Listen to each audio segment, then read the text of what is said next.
heaven and nature sing, and heaven and nature sing, and heaven and nature sing. Joy to the world, the Savior reigns.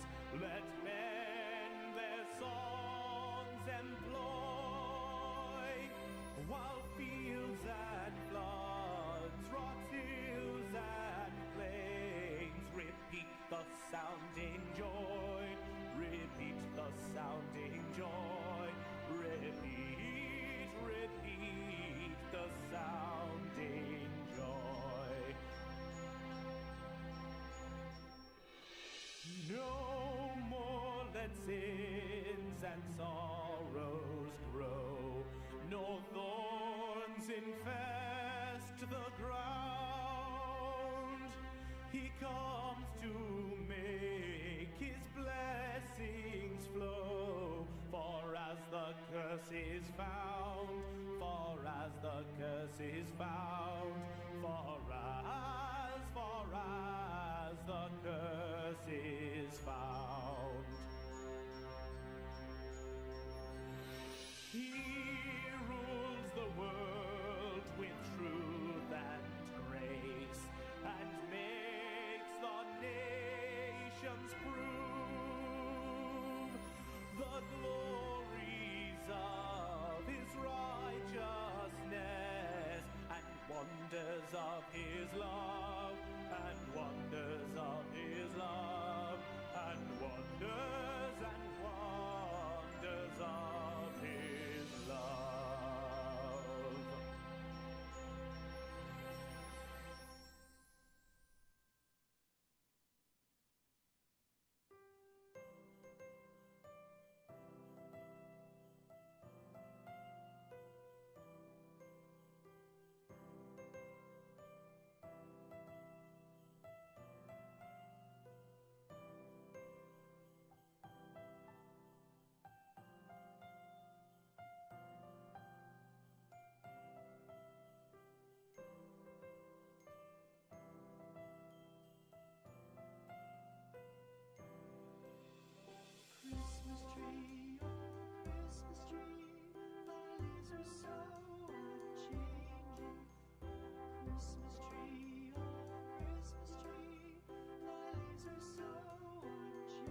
Microphone is on. Welcome everyone. Glad to have you all on board. I'm your host, DrFox2000, and you're watching VolcanoX live stream. And thanks for joining us on this Saturday afternoon here in Edmonton, Alberta, Canada, where it is still cold and windy. Clear skies though, so that's a little bit of a bonus. Well, sort of clear. A very, very high cloud up there. Nothing major to worry about, but welcome to all of you. I'm glad to have you all on board today, and we'll get going at stuff pretty soon. First off, welcome to our moderators, Arizona Snowman and Piggy. Piggy is here. Way to go. Sharon Stewart says, I hear you, Dr. Fox 2000, all good. I hope so. And anyway, Piggy is here. That's nice to see you, Piggy. And hope those antibiotics aren't doing you in too much anymore. And that things will be a little easier for you. Anyway, also welcome to our other moderators that could be in here. I am awake. Well, that's a good thing, Piggy. The other moderators could be CND Boy and, of course, Gary 24/7 Live AZ Skies, as well as sometimes we have Joseph Fields pop in, and Lucas Snow could be sneaking around too. So, welcome to the moderators. Glad to have all of those there.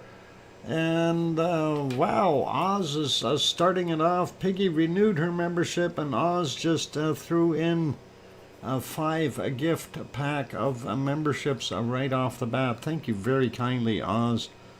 Gifted 5. Just writing that down. That is awesome. And aloha to Kathy, who just got one already. And Yvonne Kunkel, if you click on that banner, you can turn that on too, and possibly get one. So click on the banner and turn on the accept the gift feature. Oh, you might have to scroll up if it's moving too quickly for you. Anyway, that's all cool, and we'll see who else gets a gift out of that. And that'll be interesting to see. If you guys didn't know about that, oh, Layla got a gift, and that is awesome. So there goes 2 of them. Don't work on phone. It doesn't. It should work on the phone, Yvonne, and should work everywhere. That's what they did. Darn it. Okay. Well, I was hoping. And Juliet just renewed hers. Just got lava. All the lava. Okay. Lava, all the lava, extra the lava, and Piggy throws in a 2-pound super chat. Oink oink all. Thanks, Piggy. Very kind of you to throw in that 2-pound super chat. And just writing that down. Got it, and thank you. Appreciate it, Piggy. Anyway, first person in today is Lizoid, and there we go. Lizoid gets the cookies. Congratulations, Lizoid, and that is awesome. So we're still keeping an eye out to see who else gets those memberships. I've got 2 showing, and there's 3 more that need to go. So if you hadn't done your thing yet, you can scroll up to that banner that has the 5 gifts on it, and click on it, and it'll open it up, and you can turn on the accept the gift thing that's in there. Hopefully it's in yours. Anyway, let's carry on with stuff. Welcome to all of you, and we'll start out by saying hello to Kevin Haynes and Juliet, and of course Piggy is here, so welcome back, Piggy. Nice to see you. Hopefully you'll stay awake for a little while. Grandma B also in the house. Welcome Hermione Schaefer and Fluffy.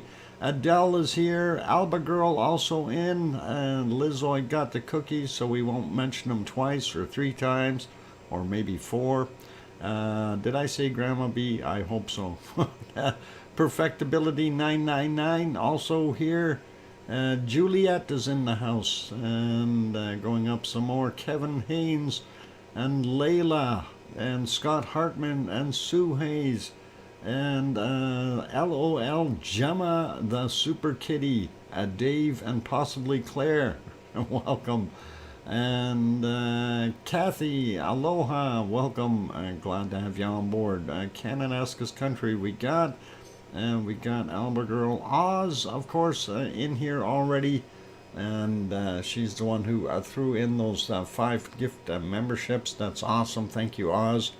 And we also have MG2431 is in the channel. Sharon Stewart also here. We got Sue already. Brian, Perfectability 999 also on board. Dave Crook made it in. Welcome, Dave. And if you see stuff on the screen there, subscribers and things, that's all part of Two Pineapples software that he was using. So that's his, not ours here. But just so you know that. Anyway, let's see who else popped in here. We got all these going up some more. We got Kananaskis Country. We got Dave. Yvonne Kunkel, if I didn't get you already, welcome Yvonne. Glad to have you on board. And of course, Yvonne is out there in Sicily, and she spent her day traipsing around up on the top of Mount Etna, looking at lava, saying there's not enough. How am I going to fill Doc's buckets if there's not enough lava? Anyway, Grandma B, I got you already. Duchess of Elements is here. Linda Davis, welcome. Who else is in the house here? Looking for more wonderful names. Much Love and Aloha is in the channel. Did I get Adele? I think I did earlier. And Alba Girl, if I recall. That's all good. Going up some more. Juliet in the house. Let's see. Epically Epic is here somewhere too, I seen. And Sharon Stewart saying hello to everyone. Linda Schoof, welcome. I'm glad to have you on board. And who else have we got in there? We got Layla already. We got all these other ones already. I'm just scrolling and scrolling and scrolling. There's so many people chatting and talking, which is wonderful. That's what you're supposed to do in a chat. Oh, excellent stuff. Still scrolling though, makes it hard for me to find the names. And still going upward here. We got Linda, we got Scott. Let's see. There's got to be somebody else in here I missed. We've got 45 people. I surely didn't mention all of them already. I'm sure there's some hiding in the background too, though. And I am up as high as I can go, up at the top here. And the last one at the top was Scott, so we got him already. Anyway, going back down to the bottom, I'm sure I see a few more down there. Thor, welcome. Glad to have you on board. And let's see. Who else? We got Duchess. Sorry to disappoint you, but my live stream days are over. Uh-oh. That's okay. It's not for everyone, I guess. But sometimes we don't get the right stuff there, Duchess. And let's see, what else we got?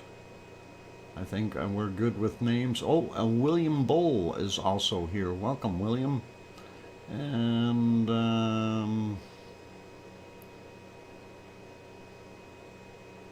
let's see, I think we got everyone. Okay, Grandma B also gifted a membership. You should write that down. And let me get that written down. Grandma B gifted, and I think it was one, and that was picked up by Linda Davis, which was pretty awesome, pretty cool. And that's what happens when you're scrolling down and or scrolling up looking for names. You don't see those other things popping up, and that is all good though. And let's see. Yeah, I think I'm up as far as I can go. I still didn't see that one where you did actually do that, Grandma B, but that's okay. Maybe that was yesterday's. I have no idea. But all cool. And James Gipe also made it in. Welcome, James. Barbarian in the house as well. Good to have you on board. And let's see, who else we got? I think we're good for right now. So thanks, James, for the thumbs up. Linda Schoof renewed a membership there. Still loving the show. Great work, Dr. Fox. Thank you very kindly, Linda. That is excellent, and glad you're happy with it. You know, some days it's a little tougher than others, and it really is. But hey, we got to keep slugging away here, doing our thing. Anyway, getting to what's on the screen and getting at volcanoes and everything like that. What we're seeing, of course, is from two pineapples this morning when they went up, and of course, they're day 5 up at Mauna Loa, there on the big island of Hawaii, and they did stream from there. They were safe but cold, complaining, but I don't know what they're complaining about. It wasn't even freezing. T-shirt weather. Oh boy. Come to Edmonton. You'll find out what cold is. And there you go. Actually, it's warmed up. Only -9 degrees Celsius right now. So almost good enough to grow some palm trees. Almost. You better. You never take a vacation, Doc. Yeah, I wish I could take a real vacation. I need to do that sometime. Yep, Yvonne, that's right. It's a heat wave. I'm moving through. So we'll see. Maybe we can get more of that heat wave. That'd be awesome. Anyway, let's get at things. So what has been happening with our volcano? Well, if we take a look at what Etna is, or not Etna, what this one's been doing. Hang on, Mauna Loa. There you go. And I'm trying to get the screen up to the right spot there. I'm going to get rid of that big banner on top, and then we'll start talking about what's going on there. So if I get my crayons working, this guy right here, that is fissure number 3. Okay, that's fissure 3. That is the only fissure left active there. And that is quite interesting. All the other ones seem to have stopped flowing. So 1 and 2, of course, did very quickly. And then number 4 gave up the ghost. I guess yesterday, really, for the most part. But fissure 3, still working, still active, still doing its thing. When we look at some of the other things that are going on there, I'm trying to get my update page here, a flow map. That is kind of important to look at. Anyway, you can see down on the bottom here, fissure 3, and that is the area that we're looking at. And let's turn off that because it's not 2 pineapples, that's USGS. Anyway, that is where fissure 3 is. And you see where fissure 4 was. That is over there, and it's basically given up the ghost. Here are the 2 points where it inundated over top and bulldozed through the observatory road. So that is closed. And that's kind of what we see there. And then, of course, when we're looking at the top end of this, we can see right here is kind of the curve. That's Saddle Road. And, of course, that is the observatory road right there. And there is where everything has made it to as far as the lava flow is concerned. Now, I thought it would have been fanning out a little bit more in this area, but it hasn't done that yet, although it is coming to some very, very flat ground. So we'll likely see more fanning if there is a larger push. But things are starting to slow down. From my understanding, if we take a look at the report, oh, actually, that's not the report. What happened to the report? Darn it. Okay, I gotta have it here somewhere. There's the report. And you can get that report on your own as well. I'm trying to get it all in the screen here. And anyway, you can, and we'll give you that website. I'm gonna drop that in there, so I copy and paste in there.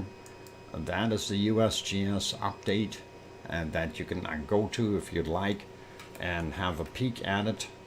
That is all good. So and of course you can use that page. You can subscribe to it if you like. Then we'll send you these reports. So basically what they've got in here is basically telling you exactly what I just mentioned here. While a little change over the last 24 hours, one active fissure, fissure 3, is feeding the lava flow downslope. Fissure 1, 2, and 4 no longer active, and that is according to a USGS, so we'll believe them.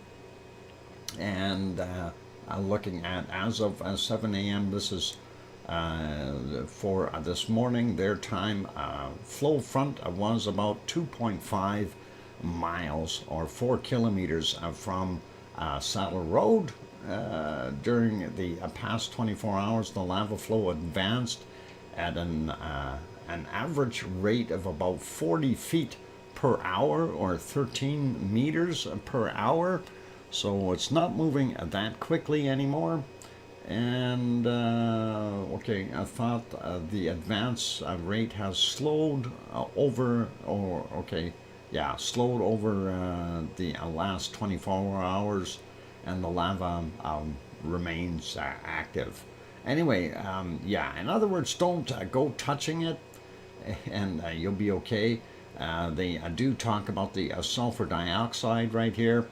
And of course, that is the SO2 emission rate, approximately 180,000 tons per day.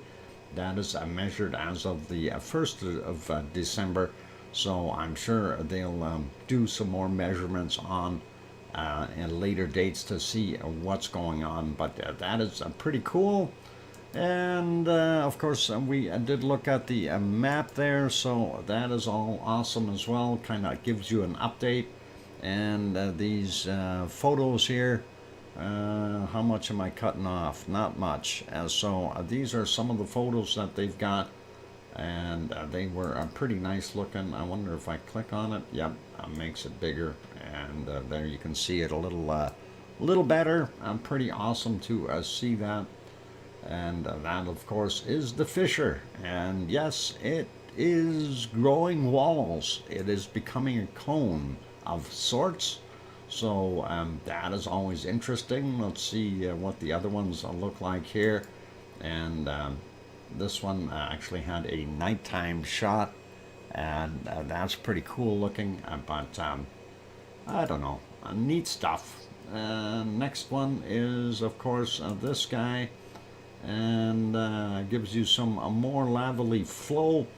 These, of course, are the cameras M4.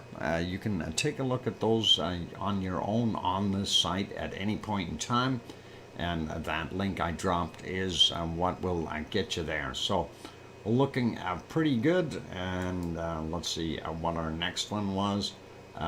This one, and I do believe that is where is that from? The rift from? Oh, that's from the observatory. If we click on that, that's a current picture, or what time? Oh, that was 11:08 a.m. their time. So looks pretty cloudy there now, and that's kind of what we've got going on, guys. So that's what we've got in a nutshell for Hawaii. And are actually for Mauna Loa, not all of Hawaii. We'll talk about the other ones later on, and well, the other one, Kilauea, and we'll make that happen. So for now, that's all cool. Gonna pop over to Iceland and have a look there, see what we've got going on. And I'm glad Yvonne is here because she gave us good news, a little bit, well, kind of good news. We've got a little bit more seismic energy happening at Eruption. That's not indicating that we're going to have an eruption, but a little bit more seismic energy, up to, I do believe she said 4 tons from the one, so that is an increase by all means, but we still need a heck of a lot more to facilitate a decent eruption of sorts, like about 6 tons, 6 kilotons, if I recall, if that's right, Yvonne.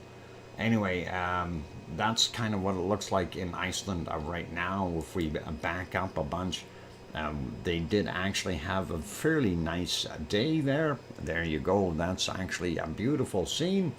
And you can see the snow up on the top. Very cool. And of course, the town, or city, I should say. That's one of the things, yes. Okay, cool. Anyway, that looks pretty awesome. Nice day for them. So this one doesn't look too bad for a nighttime shot too. And we'll back that up about 8 hours or so. And we'll see. There we go. There's your regional airport, and of course the rest of Reykjavik, and nice clear sky over there. So that is pretty awesome. And I'm looking forward to seeing the other shot, and that is of course Katla. And let's back that up a few hours here, about 10 hours roughly, and we'll take a look. And boy, that looks golden. It's a golden Katla. Does that mean if it's golden, it's gonna erupt with gold coming out? Come on, volcanologist, tell me yes. I'll go there right now. I'm kidding. Does look nice though, you guys. That mound there, that of course is Katla, and that is pretty awesome, pretty good looking, and very very nice. Welcome, Rebecca. Good to see you again. And just what? I just listen and lurk. You do a fun job, excellent job, and that is all good. I want to have some gold too. Yeah, that's what we need, gold out of there. And it is, thanks Alma Girl, I painted it myself. I'm kidding. That is actually a pretty nice shot of Katla's area.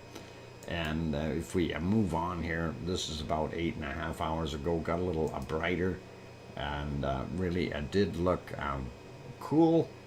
And you can actually see some of the larger mountainous sides here, a little elevation in there, so it looks pretty awesome. Not exactly sure where that caldera actually starts, but it is underneath all that ice, and that is very very cool.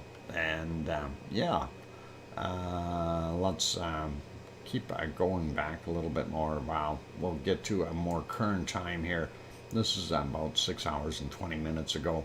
As you can see, that sun really didn't get much brighter. It's back to its lower levels of golden hue, and that is always nice, but doesn't show for a very long. Short days there. 5 hours ago, of course, is when it turned to that color. No more gold, and it's like everyone stole it. But still very, very visible and very clear at Katla today. And that's all cool. Gonna put that one back on live, and we'll get these all back so I can find them later. And let's pop over to the harmonic tremor charts, have a quick peek, and see what we've got going on there. And of course, you see it is on the Grindvik chart. I'm going to refresh that right now. And the reason it's there is because the one from Fragedalfjall still not working, or at least wasn't when I checked it last. Looking at this, we see a very big downward trend, even though we've got seismic energy being up. We had 2 quakes today. Yes, Piggy, I did see there was a couple in your area, so hope they weren't that big. Well, from what I seen, one was a 2 something and the other one was a 3 something. Hopefully they didn't shake you too much. Anyway, looking at what we got here, we do see a very large quake listed somewhere around noonish on the Grindvik chart here. So we'll take a look and see what that is doing. And we do have a couple of small ones here as well. But generally a downward trend, which, I don't know, for an eruption, come on, I want Christmas. I want a Christmas volcano right there. Or very close to it. Fragedalfjall would be a good place. I like that. I want to see as Ragnar go again. That would be really awesome if it would erupt once more. Anyway, Fragedalfjall chart, as you can see, still broken, so we're not going to worry about it. And wow, Rebecca, that is awesome. Thank you very kindly for that wonderful super chat. Rebecca, I'm going to write that down. Rebecca Peterson. Okay, and thank you very kindly for the £10 super chat, Rebecca. That is awesome. Appreciate your support, and thank you very kindly.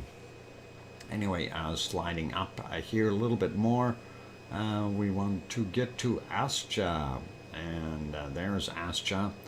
And looking at Astja's chart, we've got all kinds of spikes, including one that is hit right off the top of the chart. So we'll have to take a look and see what is going on there. It is obviously a continuance of what is happening over towards Hertebreed, and we'll see if we had any shift in the material there. Anyway, I'm going to scroll down. Hang on. We'll move that a little bit quicker here. And oh, I went a little too fast. We wanted a Grimsey, and there is a Grimsey's chart. We see it went down quite a bit, and then rebounded, had 2 little quakes, and dropped back off, and is now on the way back up. So being very low, it's still well below the average mean level, and I think we can assume that we're not going to see anything there very quickly. And we already seen the Grindvik chart, so we don't need to look at that one again. And let's see, okay, the one for Hertebreed is still broken, and the other one we want to take a look at is Kristevik, and we'll see if Kristevik is showing anything more fantastic for us. There it is, and it does have that large quake in there around noon as well, but it's got some other smaller ones accompanying things. And yes, we see the same downward trend, and that is pretty cool and interesting. Thank you for the 5-minute warning, Piggy. Appreciate that. And that is good for our harmonic tremor chart for today. I'm going to put it back on the Grindvik one. That way I can find myself if I need to really quickly. And there we go. I will leave it right there. Quick peek over at the earthquakes. And let's zoom out a little bit and see why we had, there it is, why we had a big spike. And it's a magnitude 3.46, 7 kilometers down from 1249. So that is a good size, and that is out there. right at the tip of the peninsula. Really, is it right on land? Yeah, still on land too. So that's why it did shake a little bit. Old Mummy of Hamsters says, Uncle Doc, did you get a P.O. box yet? No, I have not, Old Mummy of Hamsters. And I got to look into that a little bit more. The ones that I did phone over at the one post office, they said, yeah, next June we should be able to get you one. And I said, okay, thank you, and carried on. Wasn't so successful there, but thank you for that $5 super chat. Appreciate that. And let's continue on here. Quick peek here. We see a 1.3 or 43, 12.5 kilometers down. 12:51 was the time on it. Where that there was a 2 out here somewhere. 2.4, and that came in at 17:50. 1.1 kilometers down. This one a 0.8 and 4.9 clicks down through 3 minutes after 6 p.m. There. And this 12:51 was a 1.43, 12.5 clicks down. This one from 1801 2 in magnitude, and 4.1 kilometers down for him. So let's get closer here and see what these other ones are doing. Anita, welcome on. Glad to have you on board. Let's look at this one. 1502. 1.39 in magnitude, 8.8 clicks down, and we've got a 1.21, 5.1 kilometers down from 1:31 a.m. there. Now there was some other ones boxed into this mess here. We did see a 2.39, 7.3 kilometers down, and that is 1 minute after 1 p.m. there. This 0.99, 6.2 kilometers down. That was 12:56 p.m. This one 13:15 for a 0.93, 7.1 clicks down, and the other 0.9 right there, or 0.99, or just about a 1, 6.3 kilometers down for him, and that was from 12:54. The depth on this one was 7 kilometers, and that was 12:49. So very interesting to see that. And then we have a whole slug more of these other ones. 1.16, 6.2 clicks down, 14:28 for him. And let's try this. 1.35, 4.7 kilometers down at 10 minutes after 1 p.m. This 1.1 up here, 4.7 kilometers down, 10 minutes after 1 p.m. Thanks, Kevin, for the little warning, and we'll take that one. 0.79, just about 4 kilometers down, and then it's 12:53 for that guy. This one, 3 minutes after 1 p.m. That must have been a pretty good shaker there at that 1 p.m. time, or aftershocks. 4.4 clicks down for that one.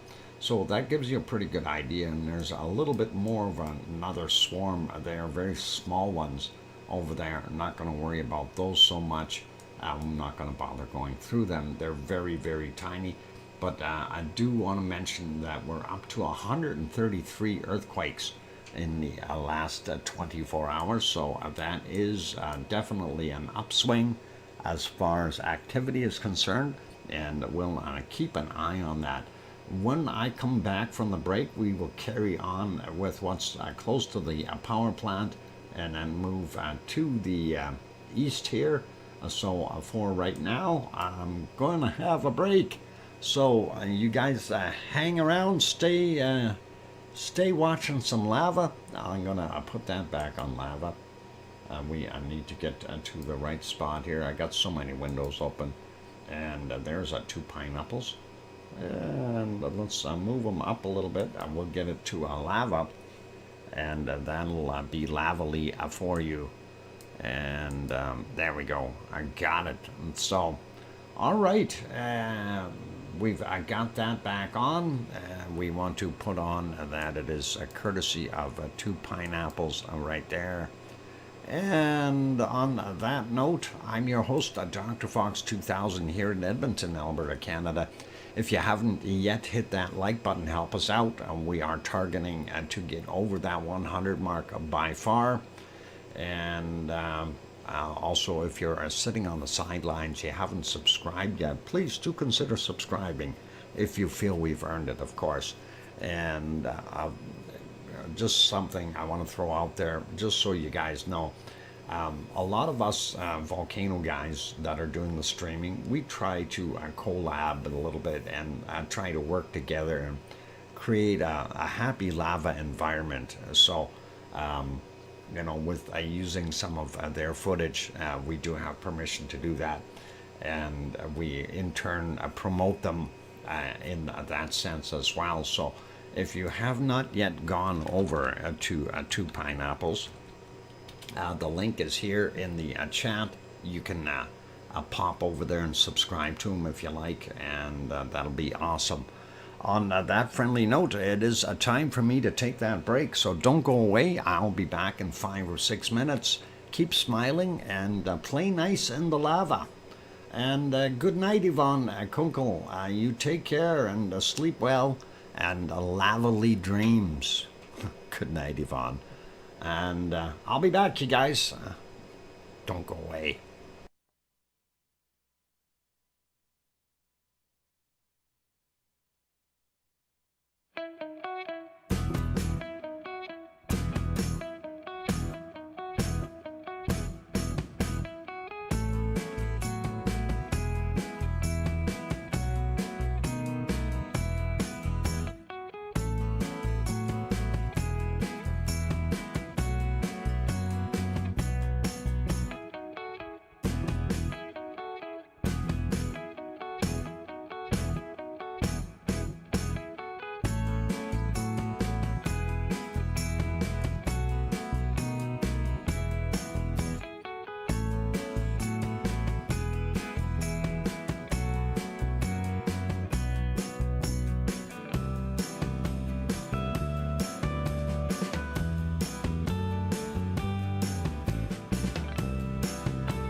we go. The microphone is back on. Welcome or welcome back, everyone. I'm your host, DrFox2000, and of course, you're watching a VolcanoX live stream. Oh, Mummy of Hamsters just renewed her membership and says, welcome back, Uncle Doc. Thank you. And just before we get going too far, I wrote that down last quake there, Rebecca. Thank you very kindly. I'll take a look at what's involved with that.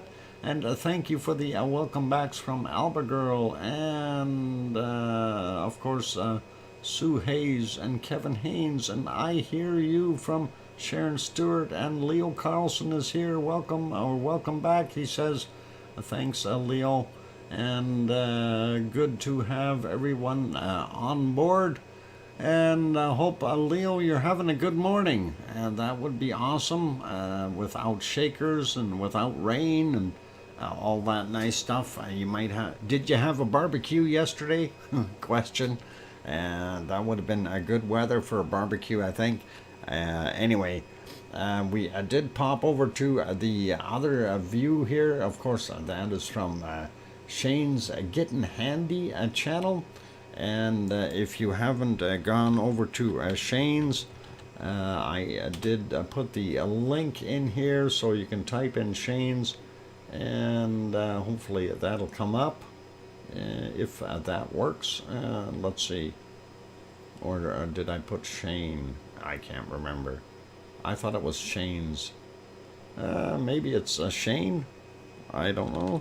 Let's try that. Shane. Okay, maybe we'll see if that works. At least I thought I put that in there. Anyway, there it is. Yep, it is Shane. So Shane's Getting Handy's channel there. If you guys want to go subscribe, that would be pretty cool and awesome. Here's to life. When I had other end up tattoos on my bottom end, I couldn't sit down for 2 days. Oh, by the way, Ibito, welcome. Glad to have you on board. And you did ask a very a good question. And Ibito, I don't want to give you bad news, but it stays sore. If you get a piercing, it stays sore for about 6 years. Oh, hang on. That's 6 days. Sorry. I've never had a piercing. I don't know. I'm kidding, Iboto. Oh boy, I butchered the name now too, oh, sorry. It's just one of those things. Anyway, let's carry on with those darn earthquakes that we had in Iceland, and we'll stop this stuff for right now. And just call me Jeremy Doc. All right, Jeremy Doc. I'll call you that, Bito.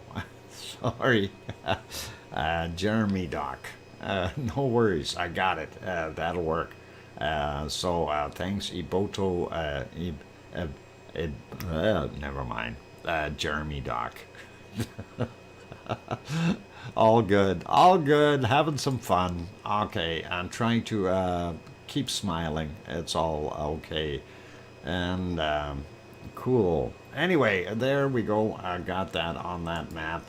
And we'll zoom back in and take a look. So we got most of this stuff here, and we wanted to take a look. We had some very small activity right near the power plant and the Blue Lagoon, which is right here and there. And this one is a very small one, though, 0.24, 3.8 kilometers down at 5:06 a.m. for there. And then we slide across the highway on the other side, and we see a few, they're not that big either, 0.39, 5.6 clicks down, 2:20 a.m. And then we got a 0.38, 4.3 kilometers down at 12:27, and then at 12:59 we had a 0.54, 5 kilometers down for that one. So I'm not seeing a heck of a lot in that area. And also not seeing a heck of a lot in our Ragnar, our Fragedal area. Ragnar is here, and that is right underneath Siggy Fisher. Wouldn't that be nice if it was a Siggy Fisher? 0.77, 5.7 kilometers down and then is at 2:39 a.m. So that is an interesting spot for it to be, and a likable one at that. Or, well, it's just about underneath there. Very close. Very, very close. We like that. Teresa, welcome, and aloha to you. Good to have you on board. 0.63, 6 kilometers down, 5:32 a.m. For that one. Up by Kilauea, and then we pop over, and there's Kristevik, and this, of course, south a little bit, 0.68, 5.2 clicks down, and that was from 1524. And moving over a little bit, seeing some of these other ones. We're not going to hit everything here, but we'll just take a gentle scoot across. 4:23 a.m. 1.1, 6.9 clicks down for that guy. 0.94, 6.6 kilometers down. 3:25 a.m. Then we've got 0.96, 3.7 kilometers down. 8:40 a.m. Sliding over a little bit more. We see some more small activity. 15:37 was the time on this one. 0.74. And that is 4.7 kilometers down. We had a couple threes there, 4.1 kilometers down from 1912 for that one, and the other one was 1955, 5.2 clicks down. Moving over some more and taking a look, and up here at Hekla, we've got this one from 1533, a 0.95, 744 meters down. And then we've got this one 8:54 a.m. 1.26, 6.2 kilometers down. We also have this 1.1 kilometers down. 20:56 was the time on him. And down here by Katla, we have this one from 1700, a 0.8 and 4.5 kilometers down for that one. Whoa. That moved out a little bit too far. Sliding over, this is Grimsvatn right there. We've got a 0.7, 5.5 clicks down. 18:59 is the time on that one. And let's take a look at a couple of these here. We've got 2.92, 7.2 kilometers down. User DrFox will get to it. User, oh my god, you got to see how big. What happened where? Check which one out. The enormous eruption at Semeru. Is there a bigger one now? Again, I did see the one that came in earlier, and we may have a quick peek at it right away here. Let me finish with the earthquakes here in Iceland, and we'll take a look at Semeru. I know there was an eruption earlier, and we wanted to pop over there. Anyway, this 2.92, 7.2 clicks down, 7:51 a.m., 2.5, 1.1 clicks down, 7:51 as well. And this one from 11:53, a 1.97, 11.7 kilometers down. So some activity up there, and that is kind of halfway in between Bardabunga and Grimsvatn. So I'm moving up to Ascha real quick though. We see what's going on, and remember what I was saying about these quakes starting to migrate. What's going on here? We got that migration going, and this is something that we do want to see happening. If oh, there's a bigger one that's happening now, and let me peek at that. I'm going to go over and yeah, let's change plans here for a second, and we do want to change plans. Thank you, user, and that is interesting. A very interesting color, to say the least, you guys. This is pretty wild. We're moving over there to that screen, And there you go. I've never seen a purple smoke before. That is, wow. This is at Semeru. And yeah, that is pretty wild.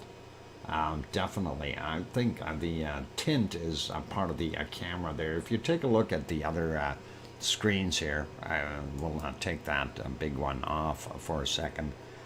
There you can see the other ones in the bottom and the side. It is a very gray material, so they've got their color twisted around a little bit on that particular camera, but definitely has some wild a flow coming down the hill. So let's back that up a little bit, and I just want to show you where it kind of started.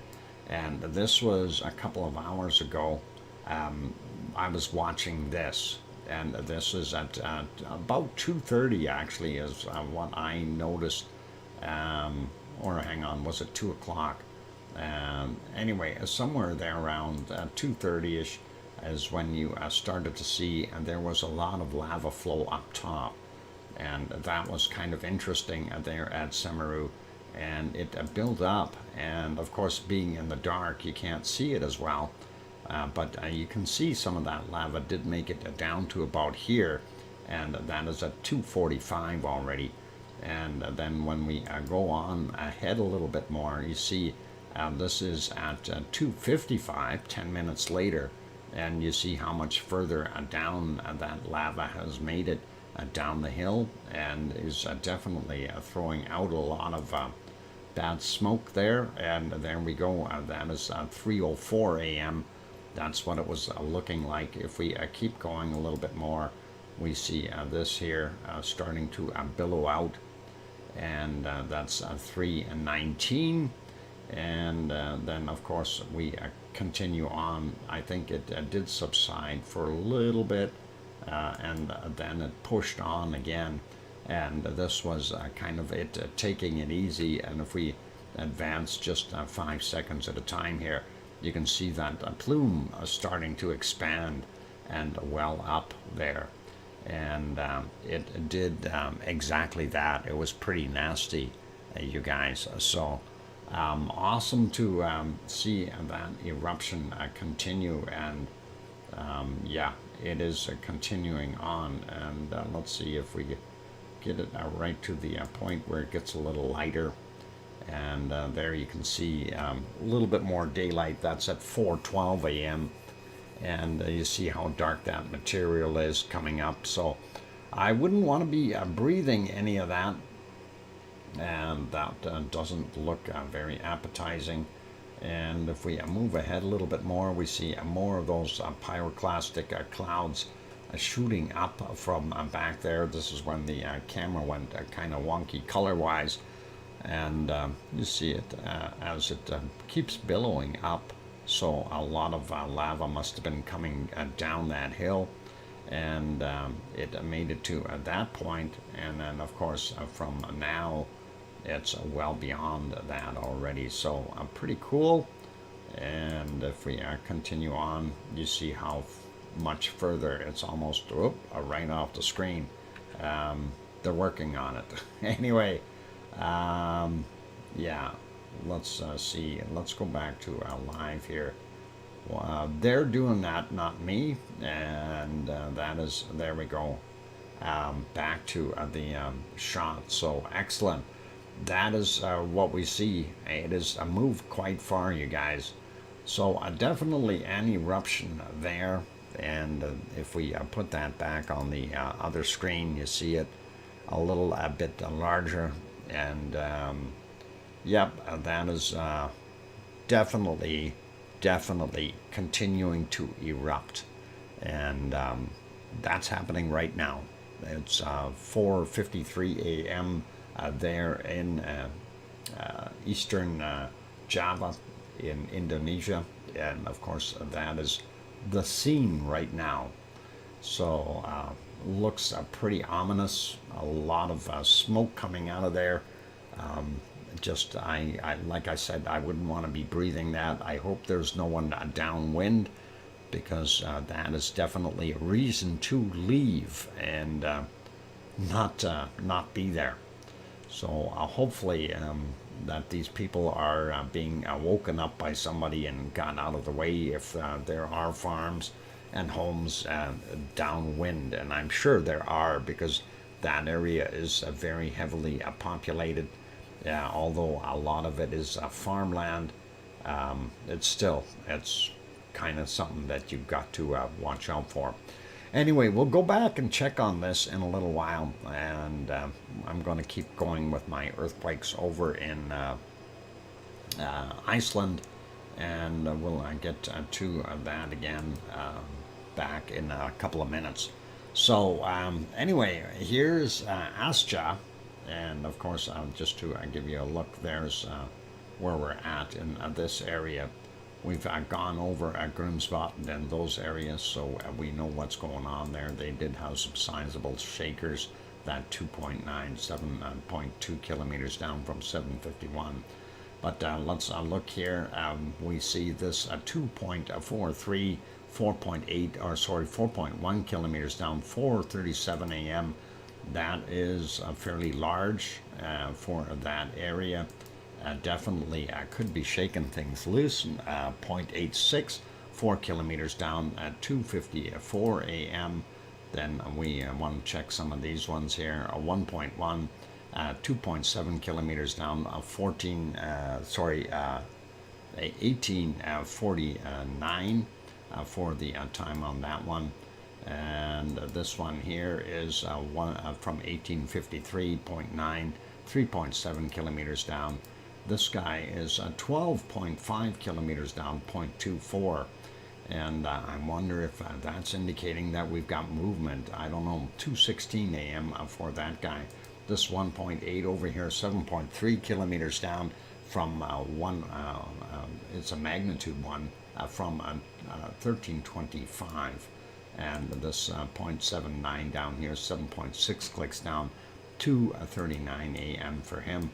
Let's move a little closer to Herdebrede, and Herdebrede, of course, has some rounded as well. Let's pick some older ones and newer ones.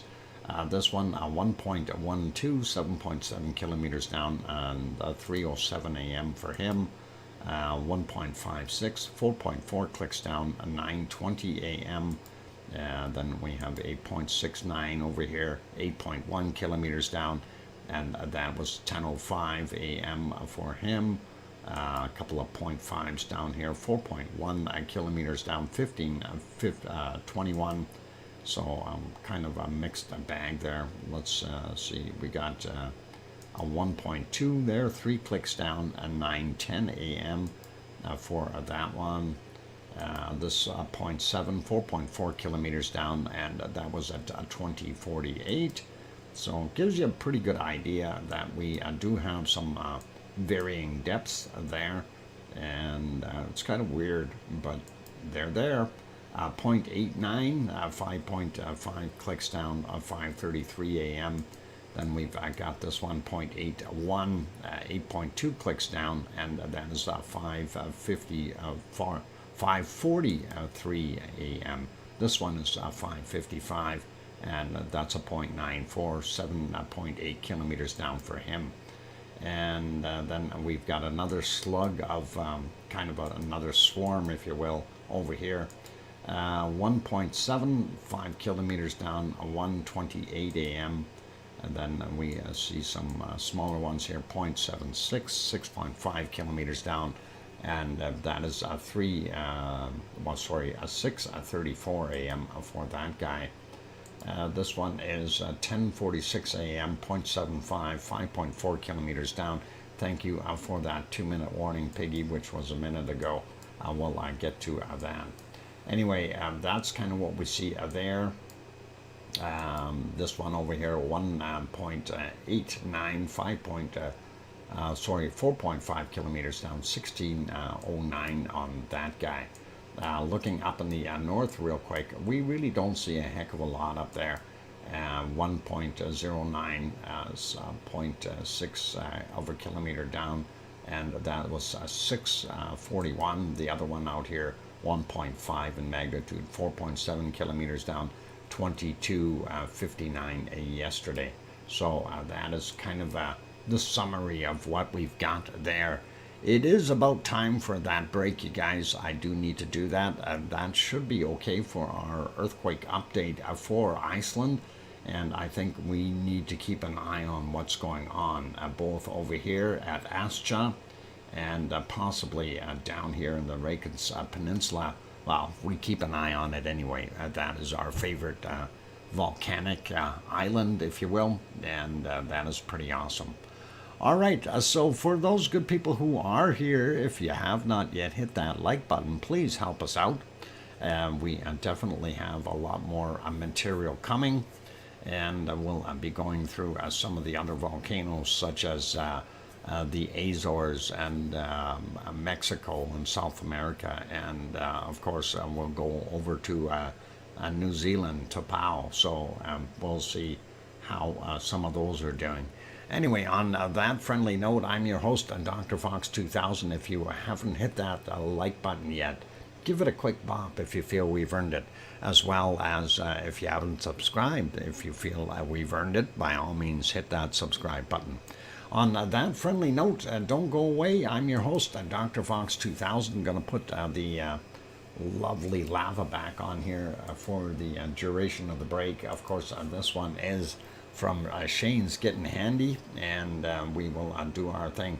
Linda Schoof, thank you very kindly for that wonderful super chat. Linda, and well, I get that written down.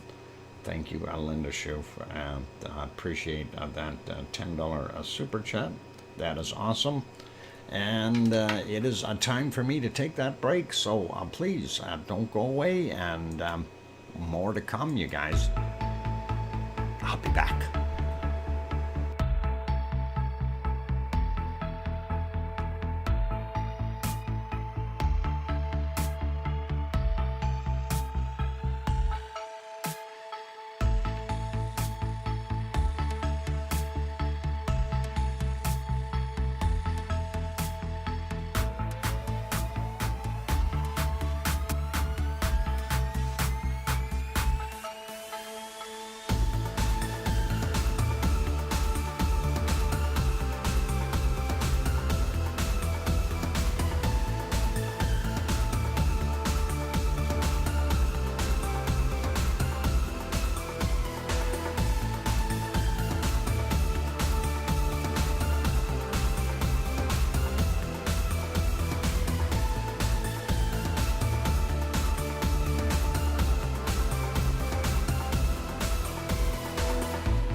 And there we go. Microphone is back on, and the bunny just left.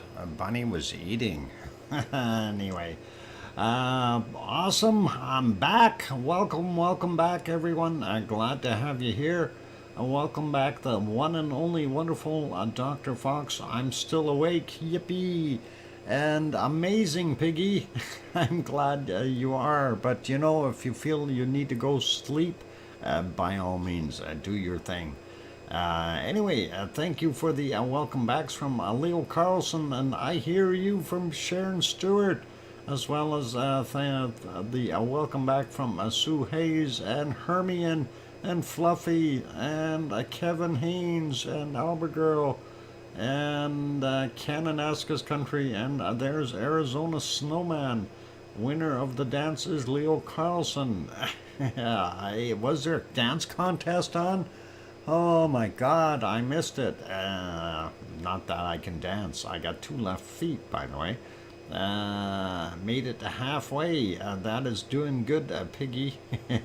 We'll see. Hey, here comes some bacon seeds then, since you're still here and awake. This should keep you smiling and awake. And let's go do that. For those good people who don't know, we do bacon seeds at the second, after the second hour starts here. So this one, of course, was the last one from yesterday. And then, of course, we know Piggy was working hard and got on her computer again, and she sent some more. And then, of course, this is the first one that she sent. And look at these little babies looking at all the gifts they're going to get. They're smiling, looking at the gifts. Gotta love it. And that is pretty awesome. And we do like that. A little smirky little piggies there. And that is cool looking. And next bacon seed is this guy here, and said, don't worry, I heard we're getting blankets for Christmas. And that is that's a good thing. I think we've seen this before last year, but hey, it is appropriate. It's cold out there, and Piggy's got to stay warm. Anyway, all good. Next one is this one. These guys, of course, are this is bacon under the preheating pad or preheating light. They are staying warm, and there's 7 of them, and that is pretty awesome. Young little piglets sleeping under the warm light. That is pretty cool, or warm. Warm, I guess. Hey, Bloxyman22 made it in. Welcome, as well as John Raper. Good to have you on board. And let's carry on with our bacon seeds. Next one is this one. And that is festive. I like that. I like that hat. It's folded over just right. A pretty awesome looking bacon seed. And that's being mean there, Snowman. Pulling Piggy's tail. And Jehan J, yep, we were just looking at that a few minutes ago, and it is still continuing.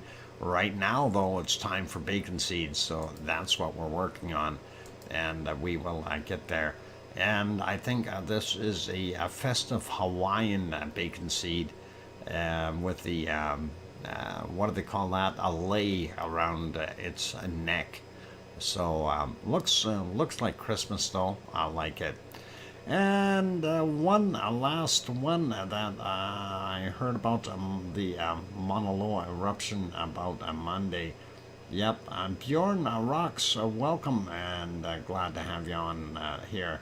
Twerking Piggy? Oh, possibly. Anyway, this is our last little helper, and of course that is one of the elves. That's one of Santa's elves. That's not a bacon seed at all.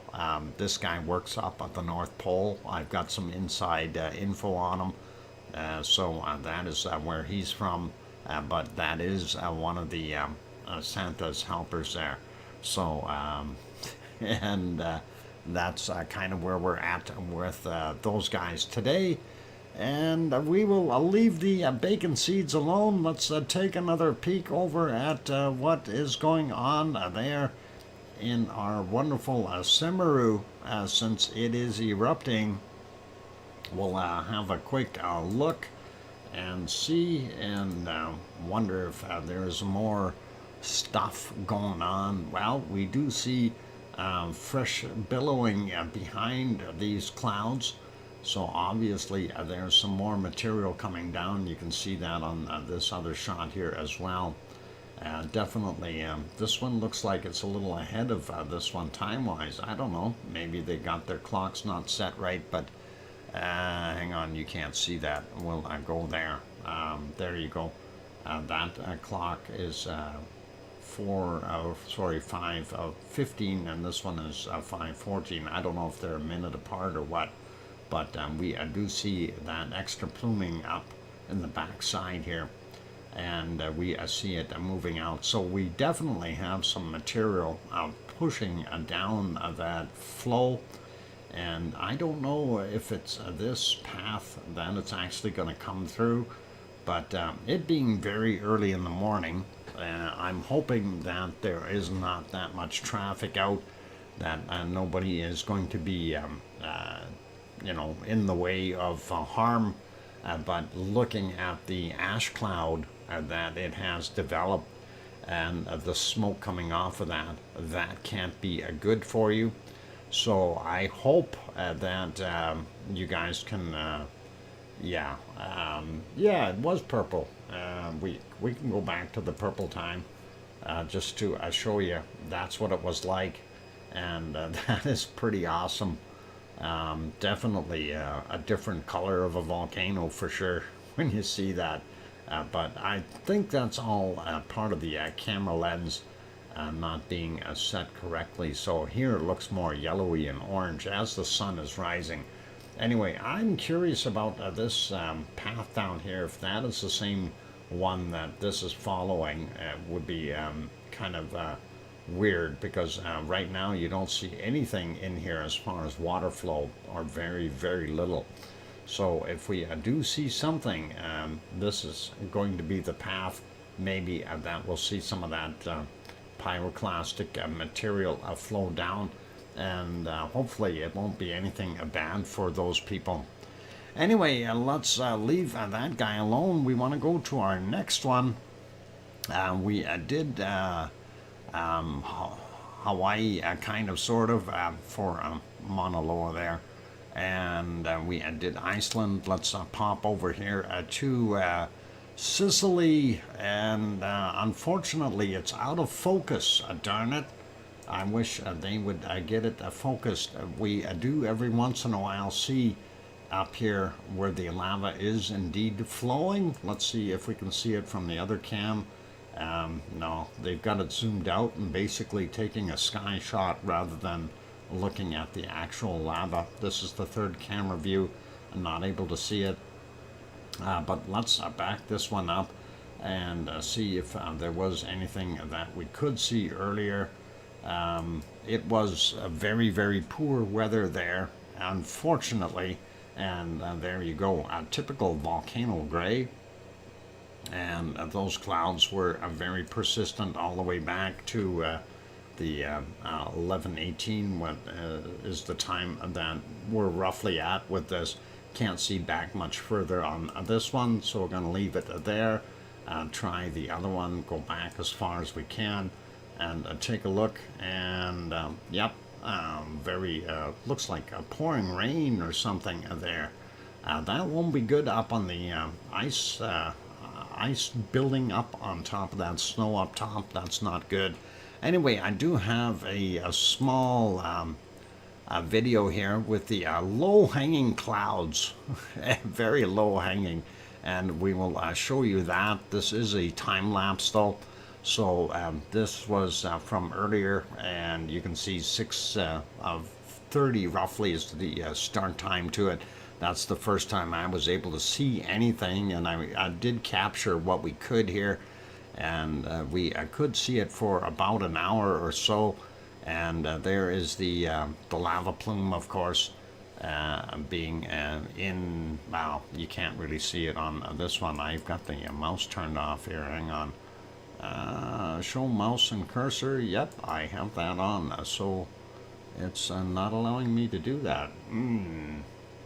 Anyway, yeah, we know where the lava came from, and we have seen that before. So that, of course, was...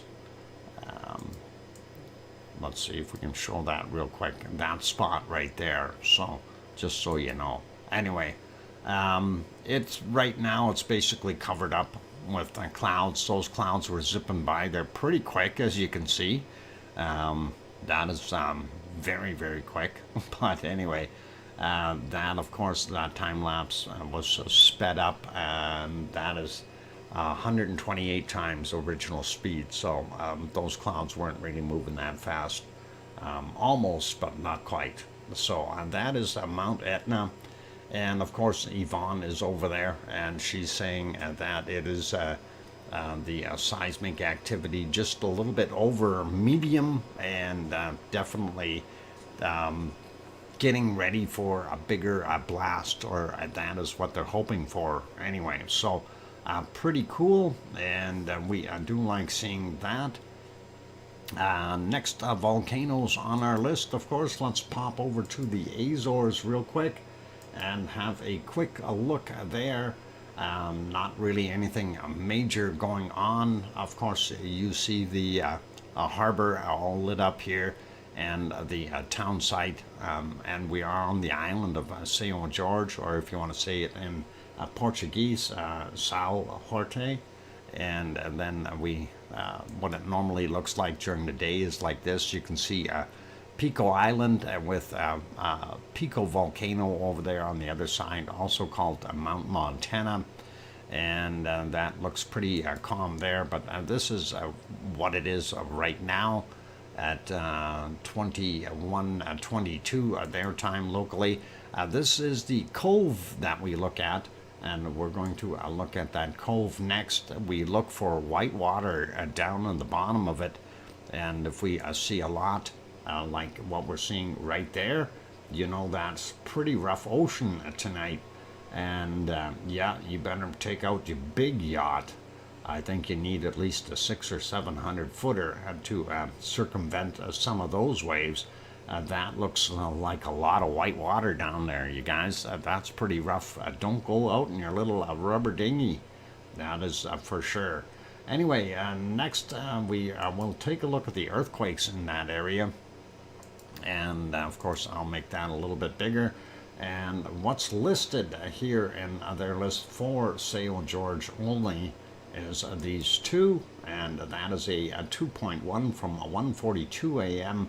and the other one was a 2.2 from 14:38, and those are the only two that we see brand new ones on the island of São Jorge.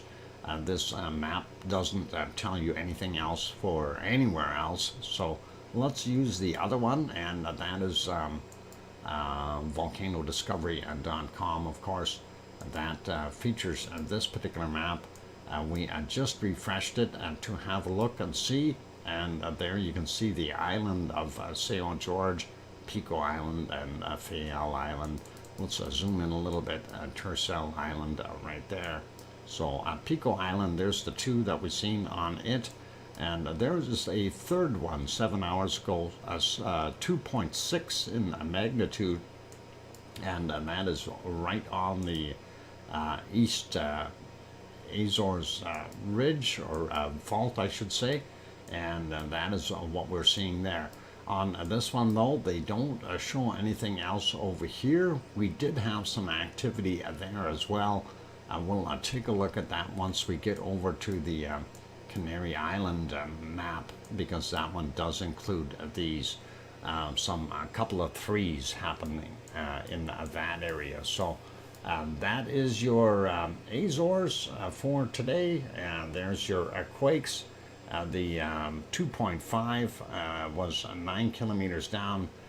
The other ones were surface ones, so Good sized quakes, so not sure if anybody would have felt them, but definitely there, and they were both in the morning.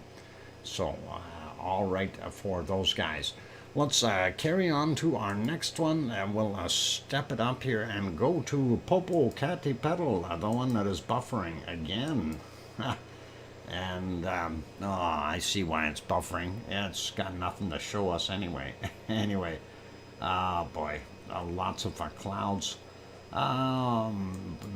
6 hours ago, though, that's what it was looking like at 10:20 a.m. And we didn't see all that much activity happening at Popocatépetl, so I'm not going to worry too much about it. Here's one little spot here where it did kind of pop up. 7:12 a.m. I wrote down, and we see some of that extra gas coming out of there. Kind of looks weird, and we should see the plume. There it is. And I'm advancing it at 5 seconds at a time. This one, of course, is nowhere near as speedy as what we see coming out of ones like our a good Fuego or something like that. But this time it did actually move a little bit faster, and we can see the off-gassing, and there was a double whammy here, if you want to call it that, extra pluming. And you can see that is a fairly dark material. That wind is pushing it right over and downward, and that is what we had at 7:15 a.m. Prior to that, I didn't see too much else popping out. There was one shot in the dark here 11 hours ago, I think, roughly about here. Yep, 5:20 a.m. And we'll take a look and see if we can get to the right spot. There it is. And I just wanted to see if there was lava. I never did actually check. We did see a little bit of a glow right in there, but not a heck of a lot. That is moonlit clouds, so pretty cool. Thanks, Tom, and I hope you're feeling better. Temperature gone down a bit, I hope there, buddy. And anyway, that is what we've got going on, and that is it for right now from Popocatépetl. And if you watch, you can see all kinds of UFOs going by. There's one there. I'm kidding. Those are satellites, you guys, and those are always moving through the picture. I gotta love that. Anyway, that is what we had there. Earlier than that, it was pretty quiet. I didn't see anything else other than clouds at one point in time, and that was kind of there. Fancy looking clouds. Anyway, let's carry on. We'll leave it back on live. Next one, of course, is a Fuego, and that is a nice volcano gray shade. And we did see it at a couple of times during the day, or not much, but it did pop through. I don't know if we're going to be able to find it. It might have been very early that I seen that. And yeah, I think we're stuck with volcano gray all the way through, so I'm not going to see a heck of a lot over there at Fuego right now, and that is all okay. So Fuego in the clouds, no visibility. Next one, and this is Momotombo in Nigeria, and or sorry, Nicaragua. Oh boy, that moved it, eh? Different continent and everything. Anyway, that is all good. Let's see what we've got going on here. Momotombo, gonna refresh it. There you go. And we see what it's off-gassing a fair amount. I'm not sure how active it's going to get, but it is showing some increase in activity as of late. Next one, of course, is our Messiah, and Messiah is showing this right now. Let's refresh on that and take a look there. And okay, that's we're going to hold that message. Not sure why you were doing that, DTB, but okay. Anyway, that is what it is there right now, Messiah, volcano, and Nicaragua. And let's see, it is break time again. So we will carry on with, actually, we're going to pop back over. I want to pop over to Semeru again and just take a look. And I think maybe what we'll do is we'll leave this page on for the duration of the break, so we can keep an eye on the activity, since this is live, and we want to see if there's more stuff coming.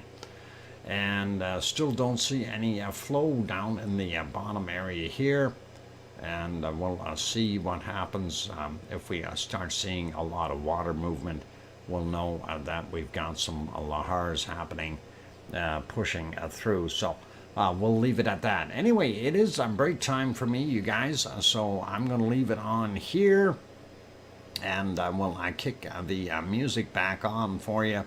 For those good people who are here, if you have not yet hit that like button, please do consider hitting it.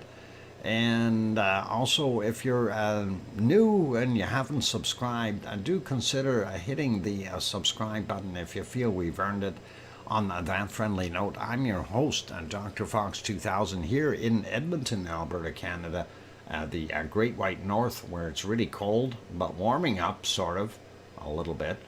And I will be back in about 5 or 6 minutes. Don't go away. Thanks.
we go. That microphone is back on, and yep, I switched from over there. I didn't have the Boogie Woogie song on that one, on the other one called Semeru, and this got switched back to Mauna Loa from earlier this morning, of course.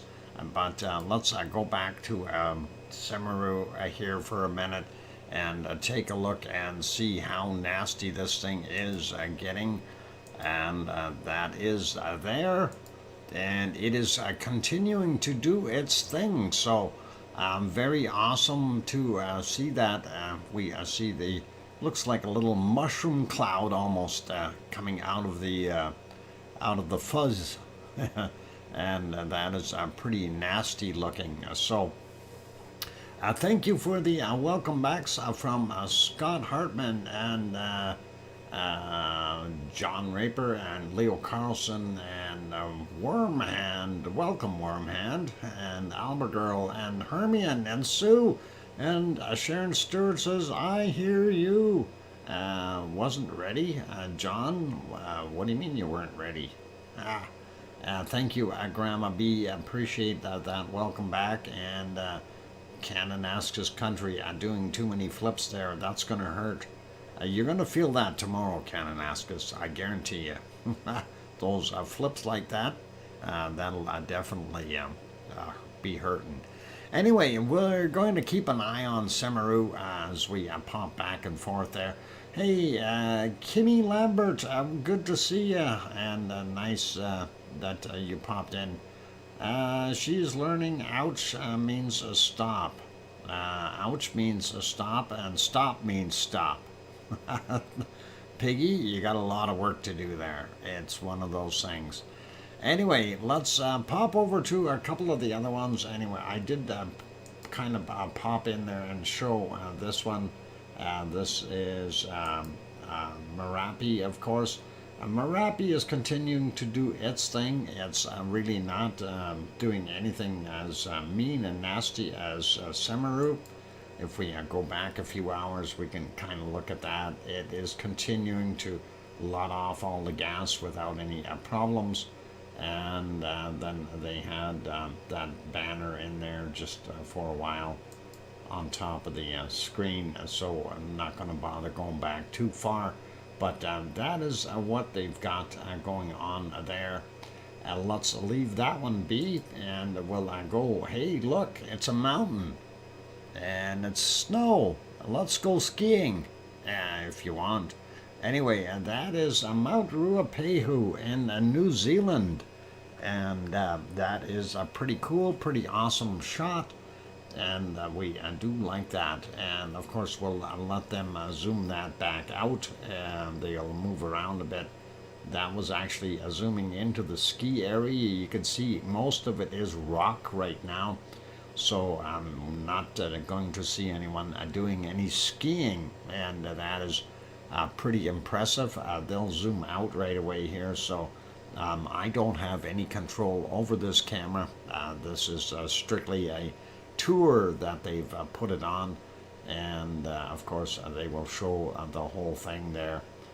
There you go. That is Mount Ruapehu in New Zealand.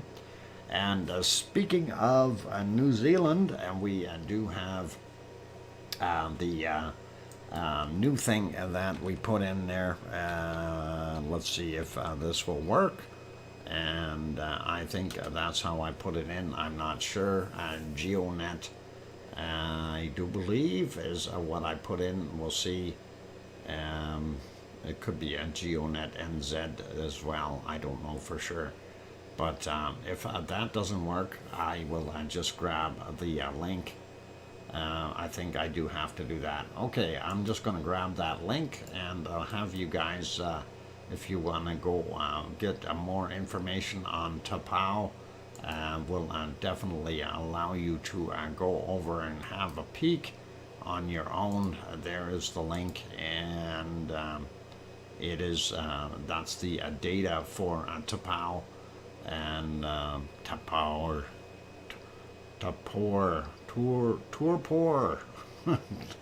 something like that. Anyway, that is what you can see there. and that is also in New Zealand, and that is just to the north of Ruapehu in the Big Lake. And of course, speaking of big lakes, there's one now, and they've got something going on there. I'm stealing some video from the Suncourt Hotel and Conference Center. Anyway, there is Tapao Lake, and there you can see Mount Ruapehu in the background. That is pretty awesome. So again, there's Ruapehu over there sticking up. And you can also take a look at this one. I'm going to copy that link, and we can go and do that, put it in here as well for this particular webcam. And yeah, we could go get ice cream. They've got ice cream for sale over there. It's a flea market. They got all kinds of things going on. I don't know who actually has the ice cream. I seen the truck pull in earlier. There is actually an ice cream truck in here. So they may be a little further over. But yep, nice weather for ice cream. It does look that way. Anyway, we'll leave that be, go back over to Merapi, and that is still not making us happy. Anyway, we'll put that back on live. That is what it is right now, 5:46 a.m., and we are seeing Merapi steaming at the top. We had a look at Semeru already. Let's go over to Japan real quick, and we'll have a peek at Japan and see what our wonderful Sakurajima is up to. And oh, it's changed. It's gotten cloudy. Sakurajima was not, well, it wasn't showing very well, but about an hour ago it was like this. And I thought, oh yeah, you know, just another rainy day. But we see that flow coming off of there. We did have some glow inside the caldera earlier in the morning, and we'll go back about 7 hours or so. I don't know if that was where it was. Hang on, I thought it was like 3 a.m. or something like that. We'll take a look. There's 2 a.m. and that would be about 3 a.m. would be around here somewhere. And where is my glow? Hang on, there was also glow earlier at I can't remember exactly the time. I didn't write the time down, but it was glowing pretty intensely, and I thought we were going to see some sparks. You can see a little bit of a glow right there. I wonder if that is right where it was here. No, it wouldn't be. But anyway, I'm not going to try to hunt it down if I can't find it really quickly. It did have a glow. You guys are always more than welcome to go research. Oh, there it is. You can see that glow right there. And it came and went a little bit, but it was glowing. And I thought for sure we're going to see some eruptive material come out, but nothing. And I think this is where it got a little more intense. And it should be better there. How about right there? Yeah. Anyway, it definitely was doing its thing. Hey, Trevor Wonky Donkey. Welcome. Glad to have you on board. And let's, yeah, now you can see that a little bit more right there, that wonderful glow. But didn't really see anything, lava pop out. So that's what I was searching for this morning. Just didn't see it. Anyway, I'm going to put it back on live. That is what we're seeing right now. We do see it is still continuing to off-gas fairly well, even amongst the clouds. The fishing fleet didn't go out today. Not sure if it's because it's Sunday, or if they're Sunday, or if it's just not a day to go fishing. Anyway, here's the other shot. Ice cream boat is docked. You guys can run down for an ice cream. That is not a problem. If you didn't get one in New Zealand, you can grab it here from the ice cream boat that is parked right down there. So just down the road, follow it there and hang a left and get down to the dock, and you'll see the big ice cream stand set up there for you. So all good. And what user says at exactly 7:30 p.m. it erupted. It erupted 7:30 last night. It was a huge column of fire shot straight into the sky. Any idea on how tall it was, a user? That is a kind of a question. I'm wondering how tall of an eruption it actually was. That is always of interest, and that is if that was Semeru. Let's see if we can get that 7:30 and that time. I'm gonna just see if we can manage to get back there for that. I don't think it was on long enough for us to be able to see that. Nope, 7:30 would have been, let's see, yeah, would have been in the dark or in the clouds. We only go back to 2014, and that would have been 8:30 or 8:14 on those clocks. 8:06 on the clocks is all I can get back to, so unfortunately we won't be able to see anything massively erupting there at Semeru, unfortunately. But hey, that's what it is. But Semeru, right now, Semeru is kind of just left us hiding in the dust here, and hard to see anything right now, so I really don't know what it's doing. The eruption happened at 1953. And 1953, let's, oh, yeah, okay, so that would have been, yeah, just before the time that we can get back to. And, yeah, 20, yeah, I don't think we can get back any further than that. 2005 is what we can get back to, so unfortunately we can't see what actually happened there. And it looks like a lot of cloud in the area at that point in time anyway, a little more difficult to view.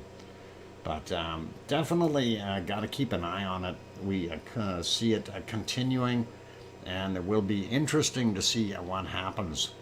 Dr. Fox, a user says Sakurajima at 1953, and says Etna now. Oh, okay.